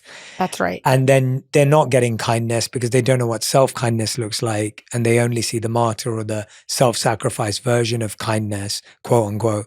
And then that isn't an accurate form of kindness. Now they think kindness means I'll do things for people, even if they exploit, abuse, or don't have any set of understanding with me. So they don't become a kind person. They become someone that people take advantage of. I think that's really poignant, Yeah. right? And look, it's true. I think this thing people say flippantly, like I'll be at a dinner or something, and someone's like, don't you just want your kids to be happy? And I always picture my husband being like, Becky, please don't ruin. That was just a throwaway comment. Like, don't. This is amazing. Don't be a bummer, And I'm like, half the time I listen, half the time I'm like, actually, it's not what you want. And everyone's like, what? And I'm like, sorry, I just can't help myself. And again, we love as humans, we hear someone say, no, that's not true. And then people will say to me, you want your kids to be unhappy? Obviously not. There's, again, so much in between two extremes. But here's the thing about optimizing for happiness in childhood. I firmly believe, and I've seen it over and over, that the more you optimize for happiness in childhood, the more you actually wire for anxiety in adulthood. Explain that. Let's take a situation that happens often, and then I'll zoom out, but I think the stories matter. Please, yeah. They do. I'm the only one in my class who can't read. My kid comes home and says this. This is, first of all, let me just say, this is so painful. Like seeing your kid in pain as a parent, it's so painful. I think a lot of our instinct is, let me make my kid happy, right? And we all, me too, I will say the craziest things. I'm like, well, Bobby isn't even good at lacrosse. At least you're good at lacrosse. That's going to matter more. And I'm like, why am I throwing Bobby under the bus? What did Bobby do? He's like a totally nice kid. Whatever it is. We say nutty things, right? And so I'm the only one in class who can't read, right? And so I think an image helps here a lot because it explains why we don't want to make them happy, and it explains resilience and anxiety all at once. So the way I think I want someone to imagine this is your kid is kind of wandering around a garden, and there's benches in this garden, a lot of them. And right now they're on the bench of, I'm the only one who can't read. But I think you and I, Jay, we know that's not really the bench. The bench is, I see people who are able to do things I can't do, or I feel jealous, or I feel less than. And the truth is, that is a bench you will sit on at various times for the rest of your life. Yeah, that feeling of everyone else can read better than me is something you're going to feel at college, Rest at work. of your life. Yeah. Or maybe it's, I wasn't invited to, whoever's birthday party. You know what? I'm not included in something. I don't have that popular belong the rest of your life. So if I picture my kid on this bench, I think as parents, we often have two instincts. Number one, we try to convince our kid that their bench isn't their bench. That can't be true. You can't be the only one not reading yet. Even though our kid is kind of like telling us, right? Which over time, if that's the pattern, creates a ton of self-distrust. Oh, maybe other people know how to perceive my world better than I know how to perceive this world, all in the name of trying to not make my kid uncomfortable. Or we see a sunny bench on that side of the garden, and we're kind of like just come, you're an amazing lacrosse player. You're the fastest kid, but you're an amazing artist. And all of that can be true. But if you think about, to me, what anxiety is, I don't think anxiety is a feeling as much as it's a running away from a feeling. It's kind of the experience of, I don't want to be feeling the way I am right now. Mm-hmm.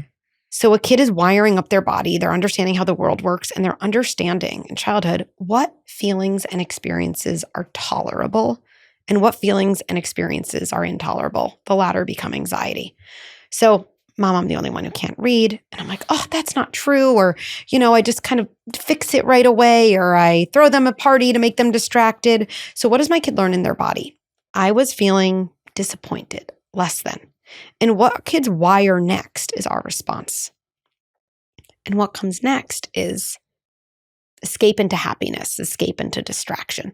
And if we think about this bench, my kid is sitting on this bench, and I think we're all in those moments just looking for someone to sit down next to us.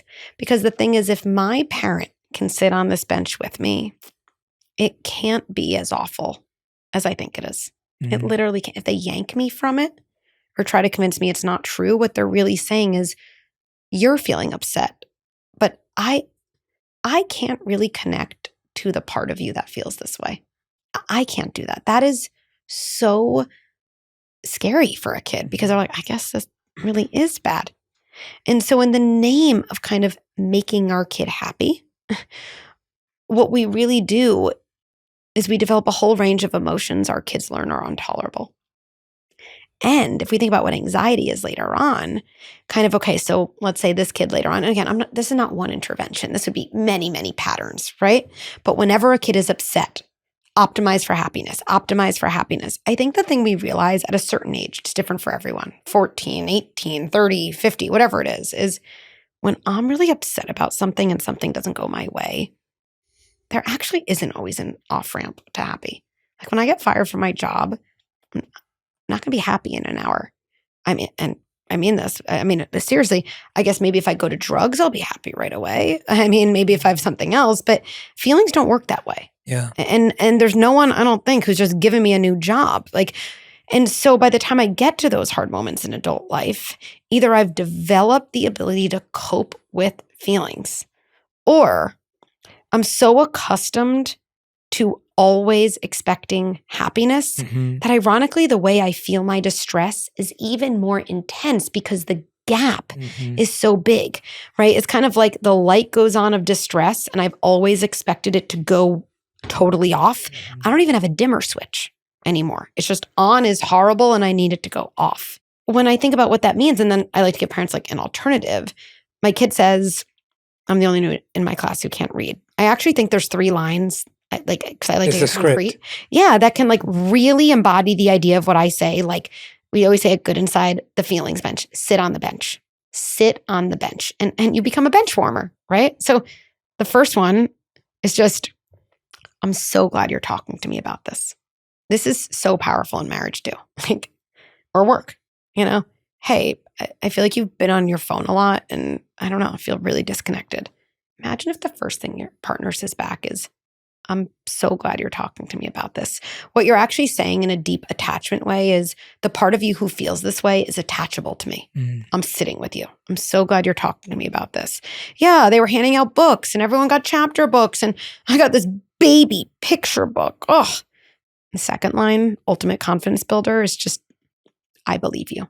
We can talk more about that. I think those are the 3 most important lines in parenting. Often just, I believe you. And then the third is going to feel remarkably unsophisticated, but is so powerful. It's just, tell me more. Tell me more. Oh yeah. And then it was like me in a reading group of 1 and my friends were on this other reading group. And the amazing thing that happens 99% of the time, I'm so glad you're talking to me about this. I believe you. Tell me more.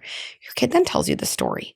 What you're really saying is, I'm on the bench with you. I'm not afraid of this bench. I don't need to take you to a sunny bench. I'm here. How bad could a bench be if I'm willing to sit on it? I'm not going to let us both self-destruct. I am here. And then what happens 99% of the time truly in this visual is your kid gets off the bench before you do. They literally, I've seen this a million times. My kids are like, oh, can I have that snack now? And I'm like, I'm sorry, what? Oh, okay.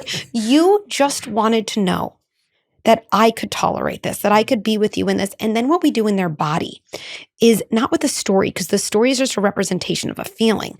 Disappointment, jealousy, embarrassment, whatever it is, has a little bit more of a container and a home. So the next time a kid feels that feeling, it's not as panicky as a home. And if you think about your body as all these jars of feelings, and this is the irony about happiness, the more jars we have to contain different parts of our distress, the more space there is for happiness. Anyway. Yeah, that's a beautiful visual as well. It's a really nice thing to think about. Is there a part of that, do you then address the reading challenge, or what do you do from a practical standpoint on that after that moment? Love it. So, right. So let's say this is happening and then you're thinking like, does my kid need a reading tutor? Do I just need to spend? Right. All of that can happen. Now, I think what kids really feel in our first response, oh, I'm the only one in class can't read. Okay, 1 second. I'm calling the reader tutor right now. In a way, the visual, again, is like my kid is still alone on the bench. Like, where'd my mom go? Where did my dad go? She's, so I would say again, just like stay for a bit. I think one of the most underutilized things in parenting is time. It's like, and I think we don't have, or maybe we do have. I can call that tutor. Why don't I just give myself to the night? Let me sleep on it, because my kid is going to pick up on kind of my panic and my own anxiety around it. So absolutely, if that was me, I might think, ooh, maybe I need to sit with my kid. Maybe I need to teach them some phonics. Does it have anything to do with phonics? Are they a kid who's kind of perfectionistic and they're just not wanting to try because they're failing? Do they have a sibling who's really gifted and so they've labeled themselves as the not smart kid? Again, there could be a million things. It might not even be an academic tutor. But I think when you sit on the bench, you give yourself also a little bit more time to tolerate it. You can access your curious mind, and then absolutely, of course, I love taking action, but it would be from like a sturdier place. And in a way that's actually going to be more helpful to your kid. Yeah, I couldn't agree more. I mean, I know when I've done the healthy thing or the unhealthy thing in my marriage, like it's really common. I remember the other day, my wife approached me and she had this new business idea that she just shared with me randomly in a moment. And I was like, yeah, we can't do that right now because we're doing this thing over here. Like we're already building this and that's going to, and she was like, just give me an opportunity to just tell you about it. Like, and she said it, she called me out in a nice way. And she was just like, I literally just wanted to share something I was really enthusiastic about. And I was like, oh God, I'm totally. She's like, sit on my enthusiasm bench for a moment. Literally, that's all she wanted me to do. And you know, she was more than willing to hear my logical reason as to why it's not the right time, or maybe it was, or maybe I was, and again, it was a complete reflection of my own insecurity or anxiety I was having around something else. Yeah. And I was reflecting that and projecting that onto her, and she was kind enough to call it out to me in a way that didn't lead to an argument, which it may have in the past. Like, you know, which maybe 5 years, we've been together for 12 years, but 5 years ago, maybe we would have dealt with that very differently. But her being able to say that to me, I was like, yeah, you're right, actually. Like, you just were excited to share something with me. And I had the time, I was there with you. I was just giving you, I wasn't even listening. Yeah. I wasn't present. Yeah. And I just want to be clear, like I talk a really good game. This whole sitting on the bench thing, it's hard. Of course I don't do that all the time. We're all we're in a rush. We just want to fix and move on. But these ideas and doing them a little bit more often or trying them one time, it's really cool to see what happens. Well, I think you hit the nail on it. The fix and move on. It's like we want to remove the pain of the people we love, right? We want to be able to extract the pain in that moment, and we see that as success. For us, healthy parenting or healthy relation is if you share a pain with me, if I can take it away right now like magic, then I've done my job. And therefore we call the tutor, I say, oh, well, here are all the logical list of reasons, don't worry about it. It's this fix and move on. And what you're asking us to do is not fix until later. It's almost like don't move, sit right here. Yeah. And then think about fixing it maybe in 24 hours, 48 hours and trying to figure out what the problem is. But it's completely the opposite of what we think success is. It is. And I think kind of having that idea in your mind really matters to start the different actions. Like, wait, even if I just say it, like we all have to try on ideas before we believe them. It's not my job to remove my kid's distress. It's not my job to make my kid happy. If my kid has a really hard day, that is not a sign I have failed. Now, I like to take hard ideas and turn them like so far on their head that they become hyperbolic. And so I'll share it here because it might be useful. Because now that I work the amount I do, right, I think about the time that I have with my kids, right? I'm like, I really want to make the most out of it. And there was this period when my kids were younger where I was like, man, I come home, it's just like a tantrum and whining. And it's really easy. I hear this from friends too, like, that's what I come home to. Like I bust my butt to leave work early to come home to the tantrum, to the whining. Okay, but here's a way to shift it, right? Or to hear about my kid being left out, these painful things. I know a lot of people, and I definitely would put you in this category, who are driven by impact. And I actually think as humans, we have a lot of needs. I actually think impact isn't need. Like I think we need to feel impactful in the world.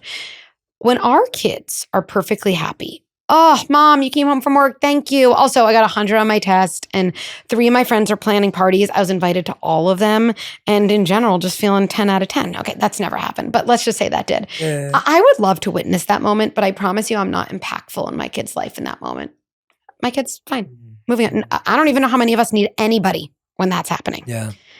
But I started to do this reframe to myself, and it was very extreme because that's the only way it caught for me, where I was coming home, my kid was having then that tantrum about whatever it is. The blue cup wasn't blue enough today. I don't know, something like that.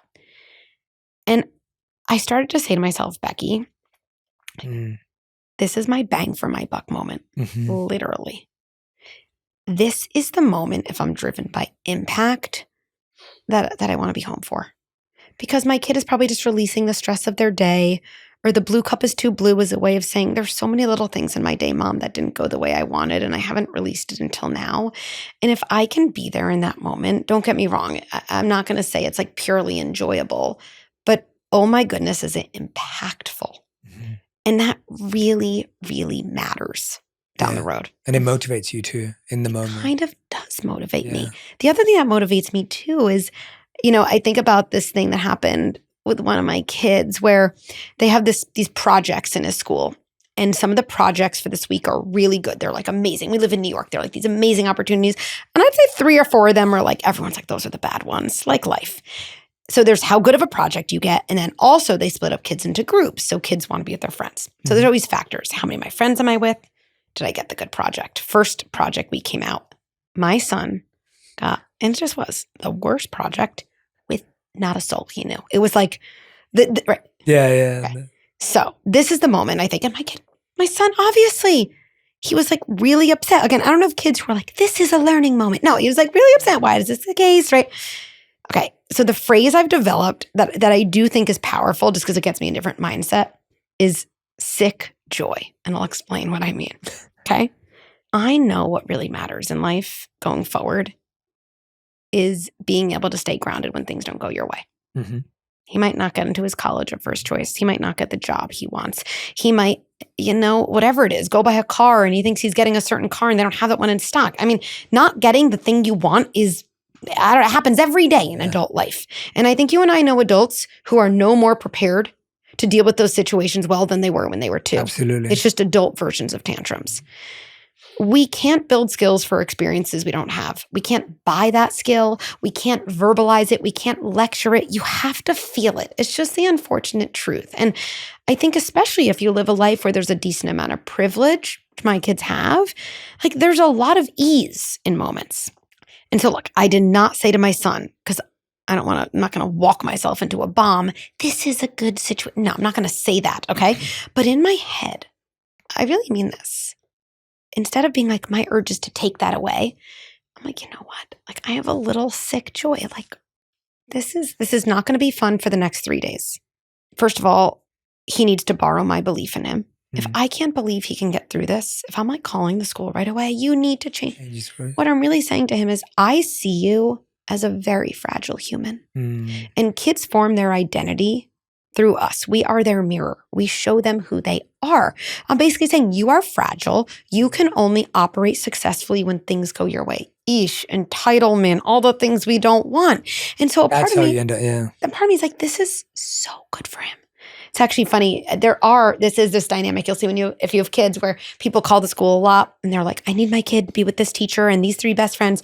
I was telling the story to one of my friends about, the middle school project. And my friend who knows me well goes, did you call the school and ask him to get the worst project with no friends? And I was like, so good. No, I didn't go that far. Sick joy. But that is like, but like if you really totally shift your mindset, because how we respond, as you know, is mindset. It's our framework. The events are the same, but when your framework changes, everything changes. So if you're like, my kid didn't make the soccer team, holy moly, not enjoyable, painful for both of us, but I can really have an impact that probably when he's 25, he's not going to thank me for, but I know he's going to function better because this happened and how I showed up. And I think that's so amazing to hold on to. I love that for two reasons. The first is that I think we have a warped view of what care is. Yes. So we think care means, let me call, let me figure it out, let me get you a better friend group, let me get you a better project. So we're thinking that that's what care looks like. And now my kid knows I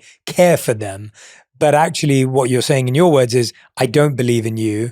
I'm not sure you can get through this and I can fix everything. And so instead of them thinking, oh, mom cares about me, it's mom or dad or whoever it may be, can fix everything because they don't trust in me. Yes. And then the other part why I love that answer is because you're also not doing what I think we often do with our family and friends. And because I'm not a parent, I've not done it with a child, but you're trying to teach the lesson before living the lesson. Oh, right? yes. So you're trying to teach the lesson where it's like, this is a good thing. And your kid's like, no, it's not, mom. I hate this. And you're like, no, it's a really good thing. You learn in the long term that this is the best thing that happened to you. And the kid's like, what are you talking about? And so rather than like, let's just do it for 3 days. That's exactly right. Like I'm not a marathon runner. I'm not in terribly good shape. But if I was, and I was running a marathon and someone's like, this is an amazing thing. Are you loving I'd be like, I'm sorry, I'm going to feel really good about myself the day after the marathon. I don't know that, like, no one feels great, I don't think, climbing Mount Everest. You do it for an experience, you bear down, you know it's going to be really hard. And at some point you look back and you're like, that was good for me. Yeah. So I think that, and what you said also that just made me had a new thought. When we call the school, when we do the puzzle, when we fix the friendship issue, right? Assuming it's not some really intense abusive bullying, okay? We might end up feeling capable, but we steal our kids' capability. We steal it from them. I called the school, I fixed it. My kid is now deprived of an opportunity to watch themselves do something they thought they couldn't do. Yeah. I don't think we want to take that away from our kids. Yeah. My wife's talked about that all the time. She talks about like when she was a kid, if she wanted to not go to the dentist or not go to the doctor, whatever it was, she'd get her, or even as a teenager at this point, she'd get her older sister to make the call. And she wouldn't want to make the call. And so as she's got older, it's got harder and harder and harder to make these calls or to cancel something or whatever it may have been. And it took her so long, even probably in through to when we first started dating, because then she'd ask my opinion or ask me to do it. And I'd be like, no, you do it. Right. Because I grew up the other way where I always did everything, like paid for my car insurance, paid for my first car, my phone bill. So I was very comfortable doing those things. And I was like, no, but I don't want to be seen as a savior in this situation. I also don't want to be seen as like, I'm the hero of this scenario, because I don't want to make you dependent on me for those things. And it was really interesting for her. And now she'd look back and she'd be like, oh my gosh, like I was just never given the opportunity. That's right. To do really, and I'm not going to, those things feel hard at the time. And so I don't want to take that away. But yeah, if you never get given the ability and the opportunity, later on, it's going to make you really unstable. Yeah. And I'm really big on helping parents teach these kids because, again, I think there's a lot between two extremes. One extreme is, well, think about it. Okay, like your kid can't make their sports practice and they have access to a computer for an email to their coach. It's so easy, just write the email, right? Okay, so one extreme is write the email to your coach and your kid might be like, I can't do it, right? It's not a big deal, write it. And over here is I'll write it for you. Yeah. I really believe in a middle ground. Your kid is nervous, right? But there's a lot between it's not a big deal, do it yourself, and I'll do it for you. Mm-hmm. And I think that can start with, look, I get it. It's a new thing to write your own email. Yes. Here's what I can do. Yes. Give me a couple minutes. I need to finish this worst project. Then I'm going to give you my full attention. Let's sit at your computer together. And let's start writing the email together. Scaffolding. Yeah. Right? Just like kids don't go from not knowing how to swim to swimming in the ocean. Yes. There's scaffolding. Okay. Well, how could you start? Okay. Dear, okay, I'll teach you. You often start dear. Dear, what's your coach's name? Coach Okay. Oh, yeah, dear. Okay. Yeah. And then you do a comma. Do you see where the comma is? Right there. But I make my kid press it. Great. Then you press return. What is something you could do? You can lead your kid to the water. How could you tell Coach Mike something like, I'm not able to go to practice today? And your kid's going to say, I guess I could say, I'm not able to go to practice. That's yes. Yeah. Great. But let them have the win. Help them type it, right? Maybe the next time you check in on them. Like that's, I think, the middle ground. And if we think again, kids aren't born with the skills. And then you think about yourself as a coach. Good coaches in any sport don't usually say this isn't a big deal. But they also don't make the layup for someone, right? No, it's such a great way of putting it. And I like the whole how good insight is based on this middle ground. Yeah. Because we all get lost on the edges and on the corners and the extremes, and we keep oscillating between these two ways of being rather than realizing, well, it's a bit of this and a bit of that, and probably not all the way on either side. And it's so much more easier to think about it like that, because I think our brain does this thing where it goes, well, should I be assertive or should I be affectionate? And it's like, well, be assertively affectionate. Like, rather than, do I be kind or do I be like, do I challenge them? And it's like, well, figure out a way to kindly challenge them, like, which is what you just did in this email writing, which was like, it was a challenge, but you were kind about it. And all of a sudden, and it's so real that's what we all want. If I think about anything my parents failed at teaching me, it was because it was just expected that I should know how to do it. And anything they wanted teaching me was because they sat down and did it with me or someone did. And I remember I worked at a company where I learned how to cold call when I was like 15 years old. Probably one of the best lessons I've ever learned in my entire life. But it only worked because this guy called Joel sat next to me, who was a pro at it.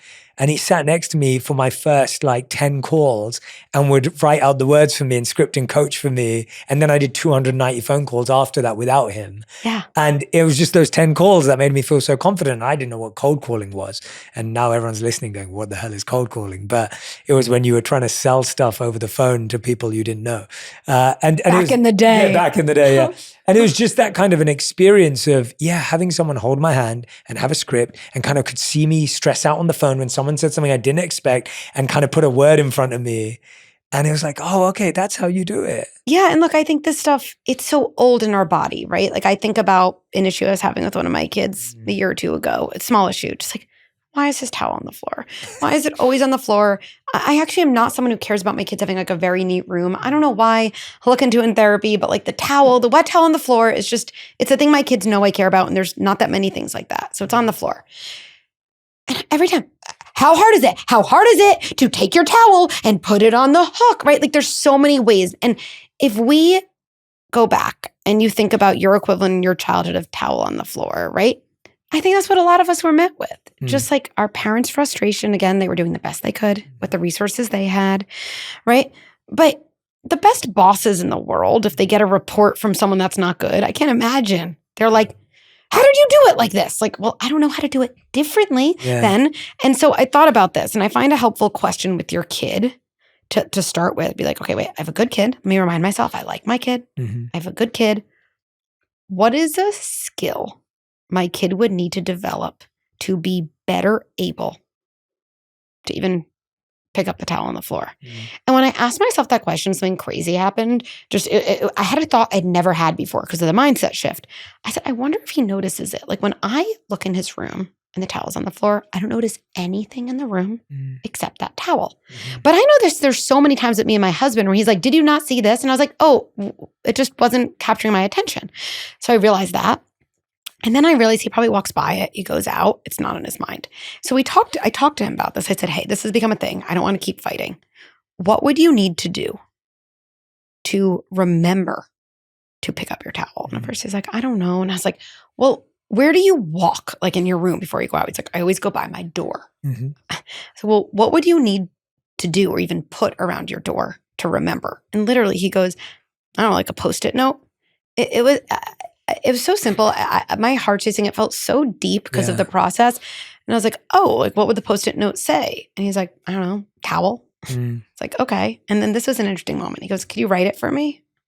I was like, no, I'm not. And kind of again, I'm not going to do it because I know that's something you could do for yourself. And I think it will be more meaningful if you do. And in our family, we take care of our things. And this is one small thing I ask. And so, you know what? We're together. You have Post-it notes right where you work. it would be great if that's something you could do now, or if you want to do it your own schedule, maybe at some point before tomorrow. And then I do the thing where I think this really matters. I walk away. Nobody likes to listen or do something someone asks when you're like breathing over their throat, right? So there's like an element of trust. And truly, the next day, I saw a note. And I would say after that, it was like maybe a 50% hit rate with the towel. 50 was better than 0.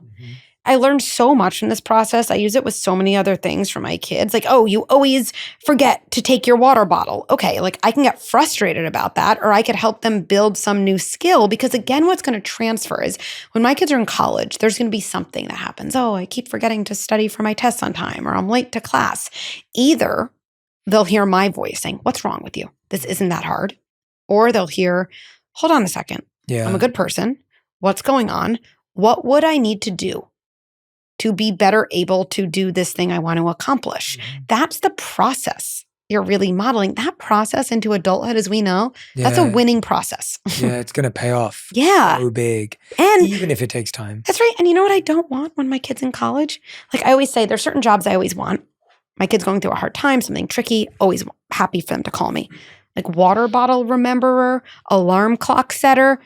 I don't need my kid in college to be calling me that they forgot their water bottle, or that they, don't know how to pick up their towel, or that they forgot to set their alarm clock. So if I'm not helping them scaffold those skills, I shouldn't be surprised, I don't know, when they kind of still lean on me for them. At that later age. No, it's such I wonder whether I felt like my parents felt very comfortable getting us to do chores early on that were in our life. And so I remember ironing my shirts for school since I was probably like 13, maybe. And then my sister and I had a routine after dinner where either one of us would wash the dishes or clean the table, and the other would clean the table and wash the dishes.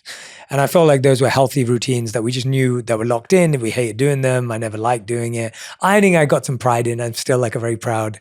We used to iron, not steam, and I've learned how to steam since moving to this country. But this idea of, I didn't like washing up the dishes or cleaning the table. It was just part of our routine. Yes. What is the value of discipline, even when you hate it?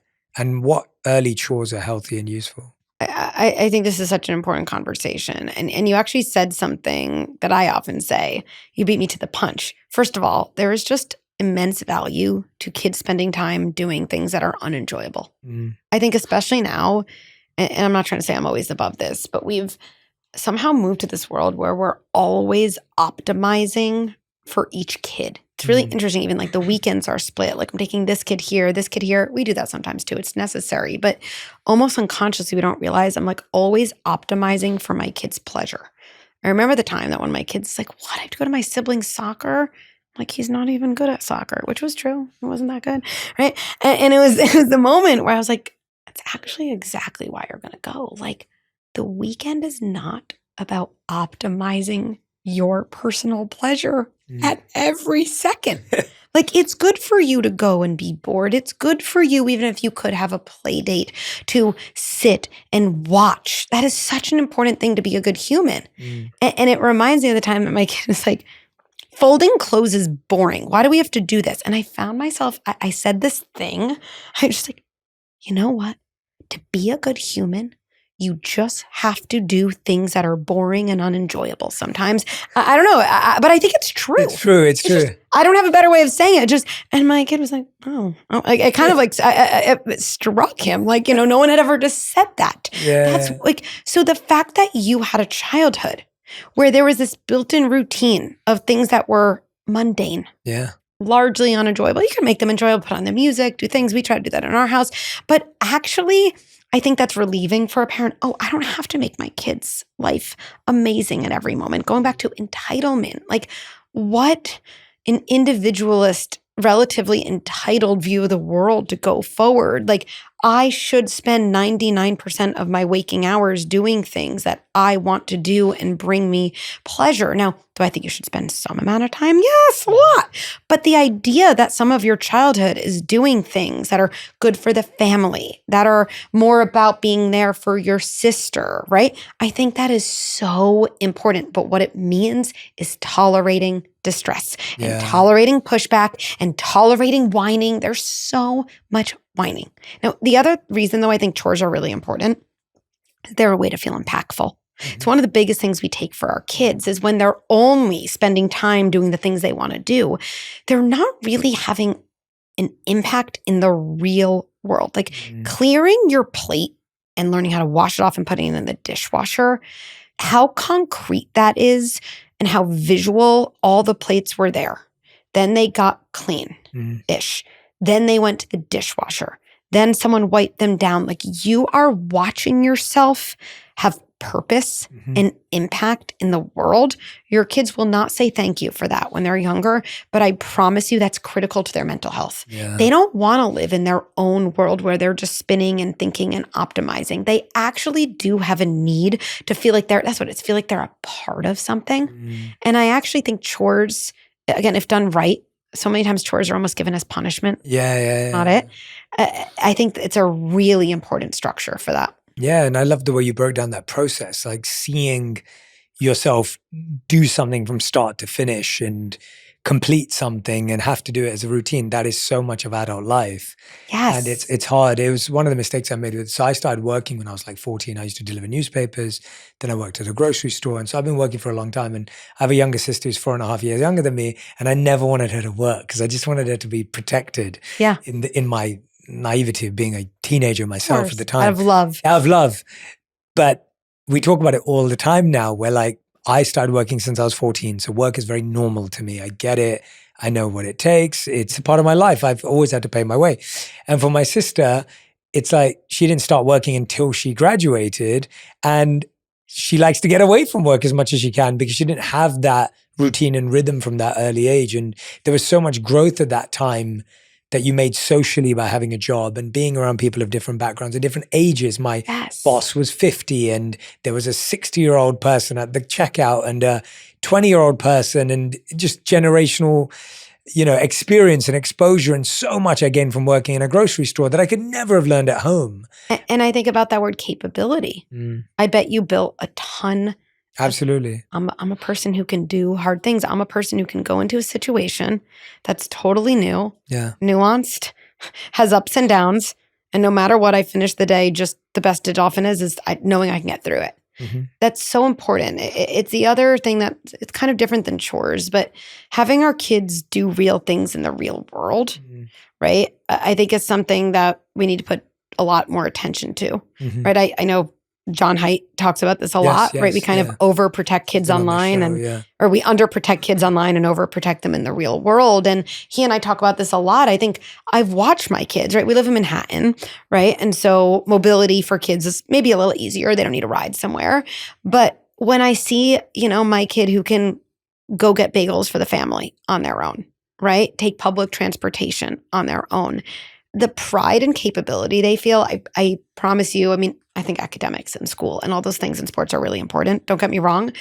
I literally don't see this like visceral feeling in any other place than when they're in the real world feeling like a capable person who's operating like everyone else. And so I think that, and everyone can ease into that in their own way, right? It might be you go to the doctor with your kid and you let them check in.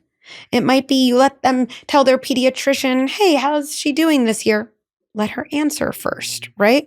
It's emailing the coach instead of you doing it. It's maybe you don't live in a city where a kid can walk to the grocery store, but maybe you hang back and let them check out. There's so many situations, but that communication of trust and capability, if you reflect that to your kid and then they start to experiment with that, it's so critical. Yeah, I think a lot of pressure that parents are feeling right now about that overprotection is also feeling that they have to be available and monitoring and be around and entertain all the time. And it goes back to this point that you've spoken about the whole time, this dichotomy of we didn't get a lot of time from our parents growing up. For a lot of people, parents weren't around because they had to pay the bills and take care of stuff. And now it's the opposite where parents feel like, well, I have to work from home. I have to be completely flexible. I have to be there all the time. And I feel like that's a lot of pressure for two reasons. One is you now feel like every waking moment has to be spent entertaining a kid, which is exhausting. But we all feel the pressure societally and culturally of if you don't, your kid's going to have trauma. And then the other side of it is we talk about what it means to be a good parent because it makes us feel good about ourselves. but not about what kids actually need. Mm. So if I think about the difference between what makes me feel like a good husband versus what does my wife actually need? Like what makes me feel like a good husband is a long list of things that my wife would pick apart and be like, yeah, but I don't need any of that stuff. And I feel like kids might do the same. I think that's really smart. I haven't thought about it that way, but I think we should dive into that. I mean, I think we have an idea. What makes me feel good is if, yes, I'm always available, I'm always watching, I'm always make sure they don't slip off the ladder of the playground, right? What does my kid feel? Nobody trusts me. I don't have any space. I don't even know anymore what's me and what's my parent. Like, it's like we're living this enmeshed world. Now, I don't think a kid could ever articulate, right? Again, we're not going to hear from our 8-year-old. I'd love a little more space. It's just not going to happen, right? Yeah, until they're teenagers. But they might say it in other ways, right?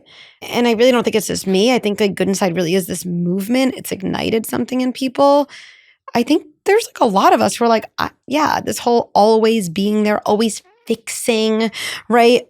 Always witnessing, this kind of way we've confused emotional safety with emotional comfort. Those are very different things. I think there's like a new wave, right? I mean, I think one of the reasons why we're so resentful, we're so reactive, we can be so rageful, we're on our phones all the time around our kids, is because we rarely have time without our kids, right? And it's actually important for everyone. And again, people hear that and they go to these awful extreme places. So you're just going to slam your door and tell your kids you can't hang out with them? No, nobody said that. I'm definitely not saying that. That would not be a good way to operationalize this concept. But helping your kids learn how to play independently. If you live in a neighborhood with other kids, helping them figure out that they can play on that neighbor's lawn and you don't have to be there. Maybe you're nervous, but maybe we have to fake it till you make it. You're like, yeah, I totally trust you. And then you turn, you're like texting your friend, like, oh my goodness, help me through this. Okay, I have one window up top that actually is blackened from the outside so they can't see I'm watching them. But then maybe after a week, you're not doing that, right? Or for me too, letting our kids go to the grocery store without them. It is a leap of faith, and we all have different levels of anxiety to manage. But I think that's right. Kids need space. Of course, kids need attention. They like to be witnessed. But I mean, imagine your wife following you around at every moment, beyond probably on some level feeling annoying. There's a message of like, I actually don't trust you. And I also don't trust our relationship enough to feel like we could have that be strong if you are also your own person. And I think we really need to redefine parenthood around those lines. Yeah, no, I'm glad. Yeah, no, I was just thinking about it. I was just like, when you think about any other space, it's almost like from any job, if I serve burgers at McDonald's, my worth is not calculated by if I feel good doing that. It's calculated by what the customer needs and wants. So if the customer orders a cheeseburger and I serve them a Coke and fries because that makes me feel better, that's not accurate. It's about, and so I'm not saying we have to do what our kids want.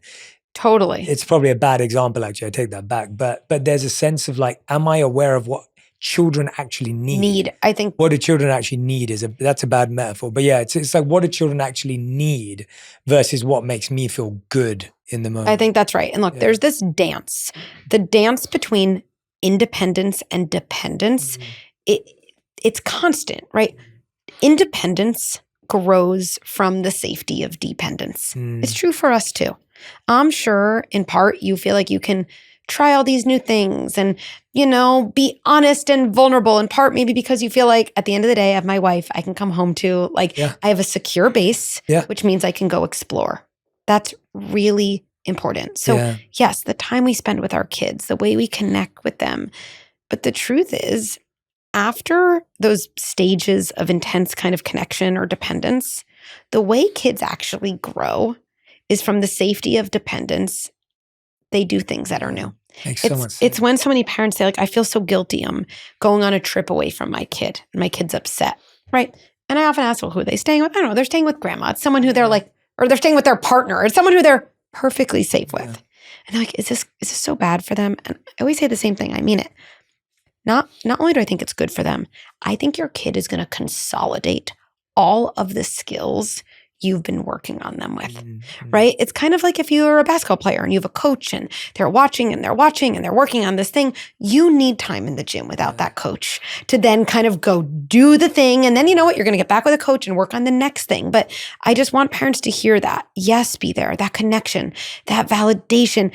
And then the periods where either you're traveling or you're not there, that is actually probably the time your kid can bring it all together and not only consolidate skills, that's when you know it's yours. Yeah. If I'm only, I don't know, able to do a good presentation when my boss is in the room, a part of me always wonders, like, is it my boss? Yeah, wow, that's a great point. Right, my boss is sick and I go to my boss, I crushed it. I feel like it's me. Now I'm like, that was me. So yeah, we really want to give our kids that opportunity. That's such a great point. I love that. I was better than the McDonald's. definitely better than my example. We were trying to get there together. I was trying to get there. I was like, no, it's not working. Backtrack before you. It's the thing with metaphors. You never know. But I'm like, actually, it's not. Yeah. I was like, I've never said that before, so let's backtrack. But no, that resonates strongly. My tour manager is from London. He was traveling with me. We just finished a North America and Canada tour. We did like 15 cities and he's toured with me twice. We did a world tour 2 years ago. So he comes from London. He has 2 little boys. And he was saying that the last time he left, he only had 1, but he was telling his kid, he was like, oh, I'm really sorry I have to go away. And this time he said he was changing it where he's like, I'm really excited to go away. I'm going to miss you.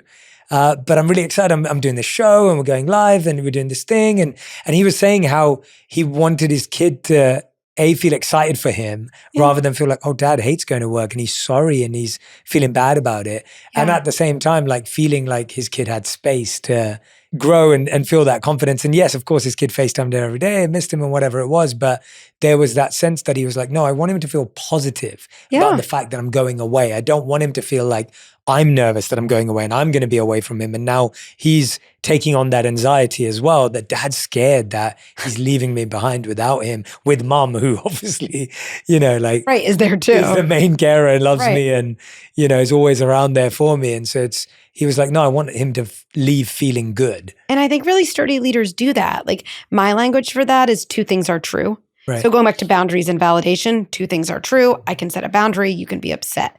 2 things are true. I'm excited about going on tour with Jay and I'm going to miss you. Yeah. Or 2 things are true. I'm excited for this next step. And I get that you wish I was staying home. Mm-hmm. Like I actually think that phrase, 2 things are true, it trains our mind to then say the things. And then the thing that's a small shift, what makes a huge difference is kind of upgrading the but to an and. Mm-hmm. I'm excited, but I'm going to miss you. I'm excited and I'm going to miss you. Right? Like, and look, I think in the world we see this like collapse of our ability to hold 2 things as true. It's in every small and big way, which again is why I think about good inside as really is so important. I think one of the most powerful ways we can change the world is how we raise the next generation of kids who will become adults. And to me, that idea of holding oppositional truths at once, and maybe this relates to what people say as mom guilt, 2 things are true. I'm going to dinner with my friends tonight. So person X, your dad, my mom, whoever it is going to put you to bed. 2 things are true. I'm excited to see my friends and I understand you're going to be upset. Like, I don't have to fix the upset. I don't have to change my plans. I don't need to get my 5-year-old. But don't you understand? It's really good for me to go out with my friends. I'm a better mom. Again, what's happening there? No, they can just both be true. And when we become better able to like verbalize that, we actually teach our kids to be able to tolerate those 2 things at once as well. I'm so glad you raised that. It's probably the thing I've been focused on the most right now because I love that what F. Scott Fitzgerald wrote, which was the test of a first-rate intelligence, is the ability to hold 2 opposing ideas at the same time. Yep. And retain the ability to function. Yep. And it's just so well said. And then he goes on to say that one should therefore be able to see that things are hard, but that I have the possibility to change them. Right? And that's exactly it. It's so real. And I'm so glad that you've taken it from parenting into parenting. Yes. Because that is the ability that none of us have today in any capacity. And I think this is the stuff, it drives us parents crazy. So just to model how you can go from these singular truths to this duality. Like, I love the heck out of my kids. And many days I miss so many of the moments before I had kids. I am so grateful for my kids and I feel exhausted. And I think what's important is one doesn't have to be more true than the other.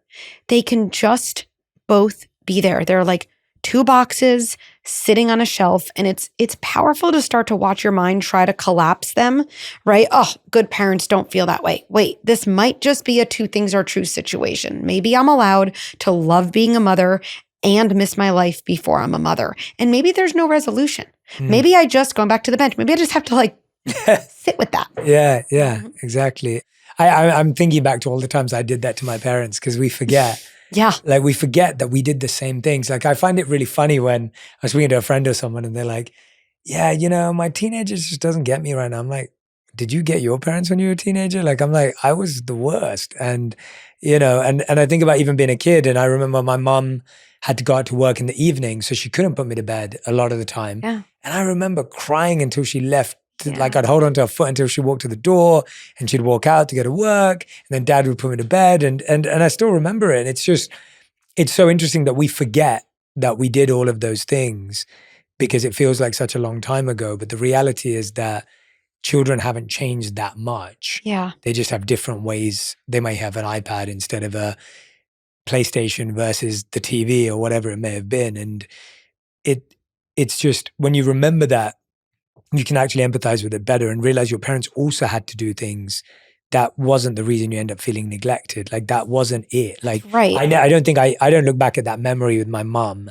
and go, I felt neglected when she left for work because she explained it to me. I knew where she was going. I knew I was with dad. Like and of course there are people who have very opposite experiences where there could have been neglect and trauma. And I think that's what I wanted to ask you about is if someone's listening going, look, I love my parents. They weren't perfect, but I love them. Or maybe they actually caused me a lot of pain, but it is what it is. How do I not be like them? Yeah.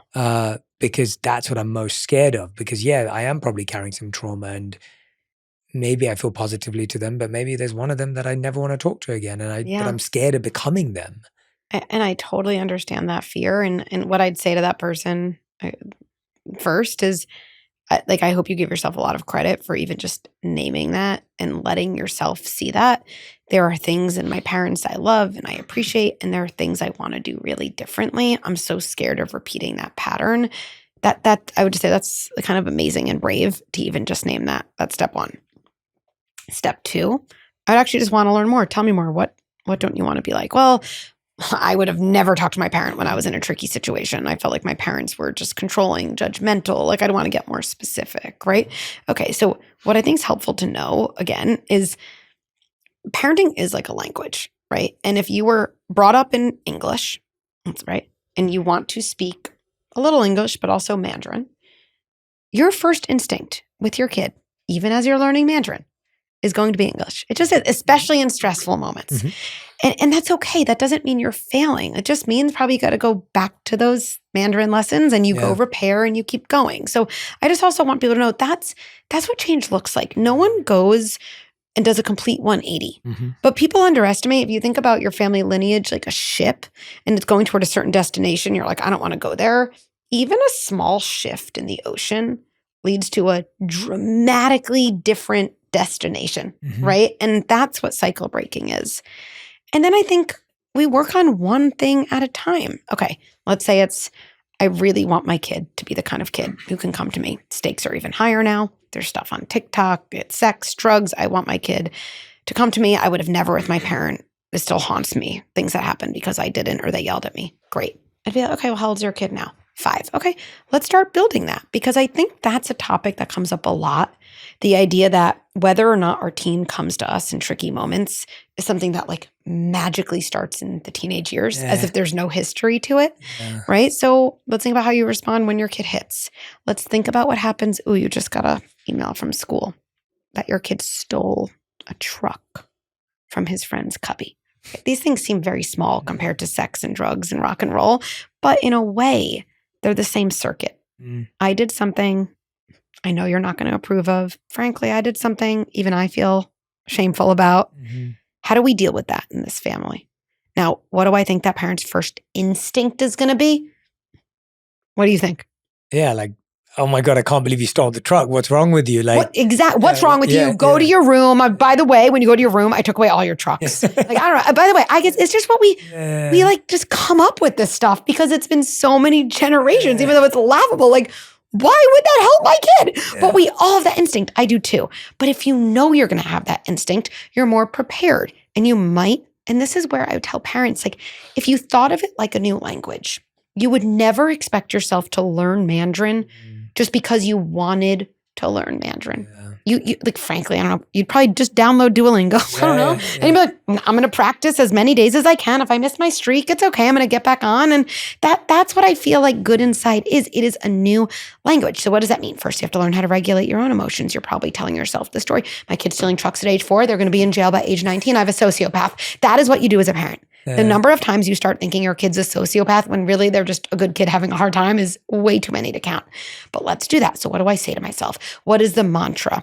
Where do I go? Do I have a support group? Do I have a friend to text? Do I have a little chatbot that helps me these day and age, right? That's what we have, right, too. Okay, there's that. Then I'm going to remember we're on the same team. Then I'm going to remember a little of that sick joy, which is true there too.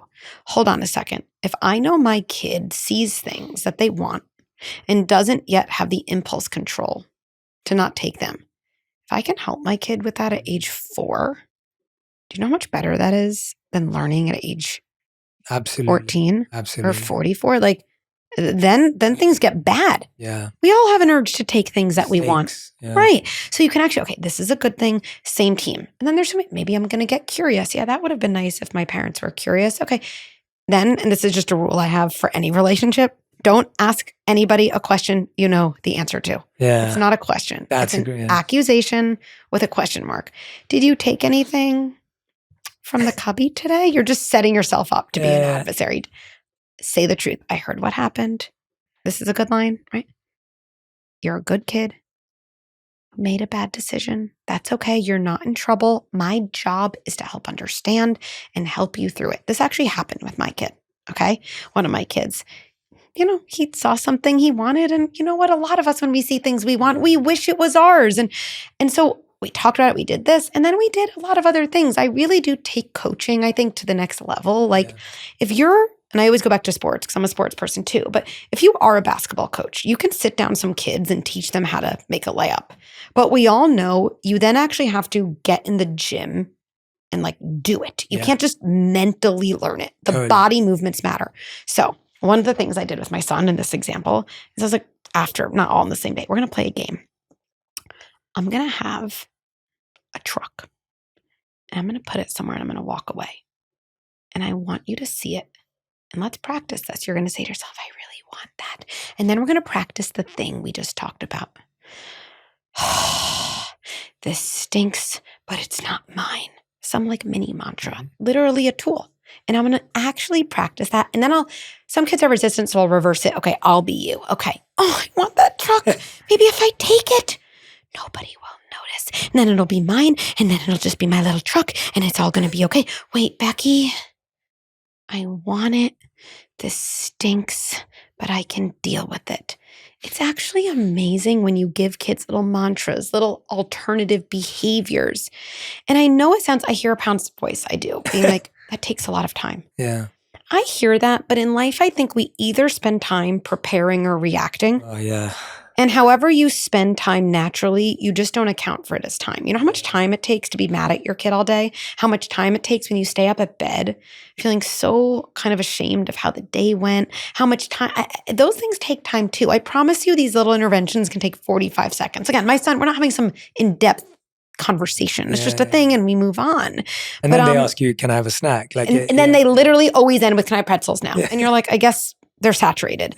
But regulate your own emotions. Remember, you're on the same team. It's good news when you see bad behavior when they're young because they're always younger than they are tomorrow.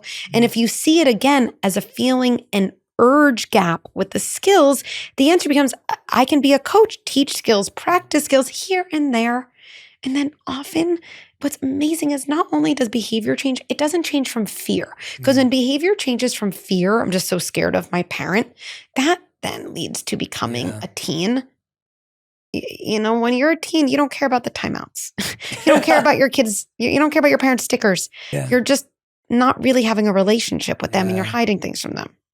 Yeah, well said. Becky, you were very clear that there's no such thing as a perfect parent, but you are a perfect coach.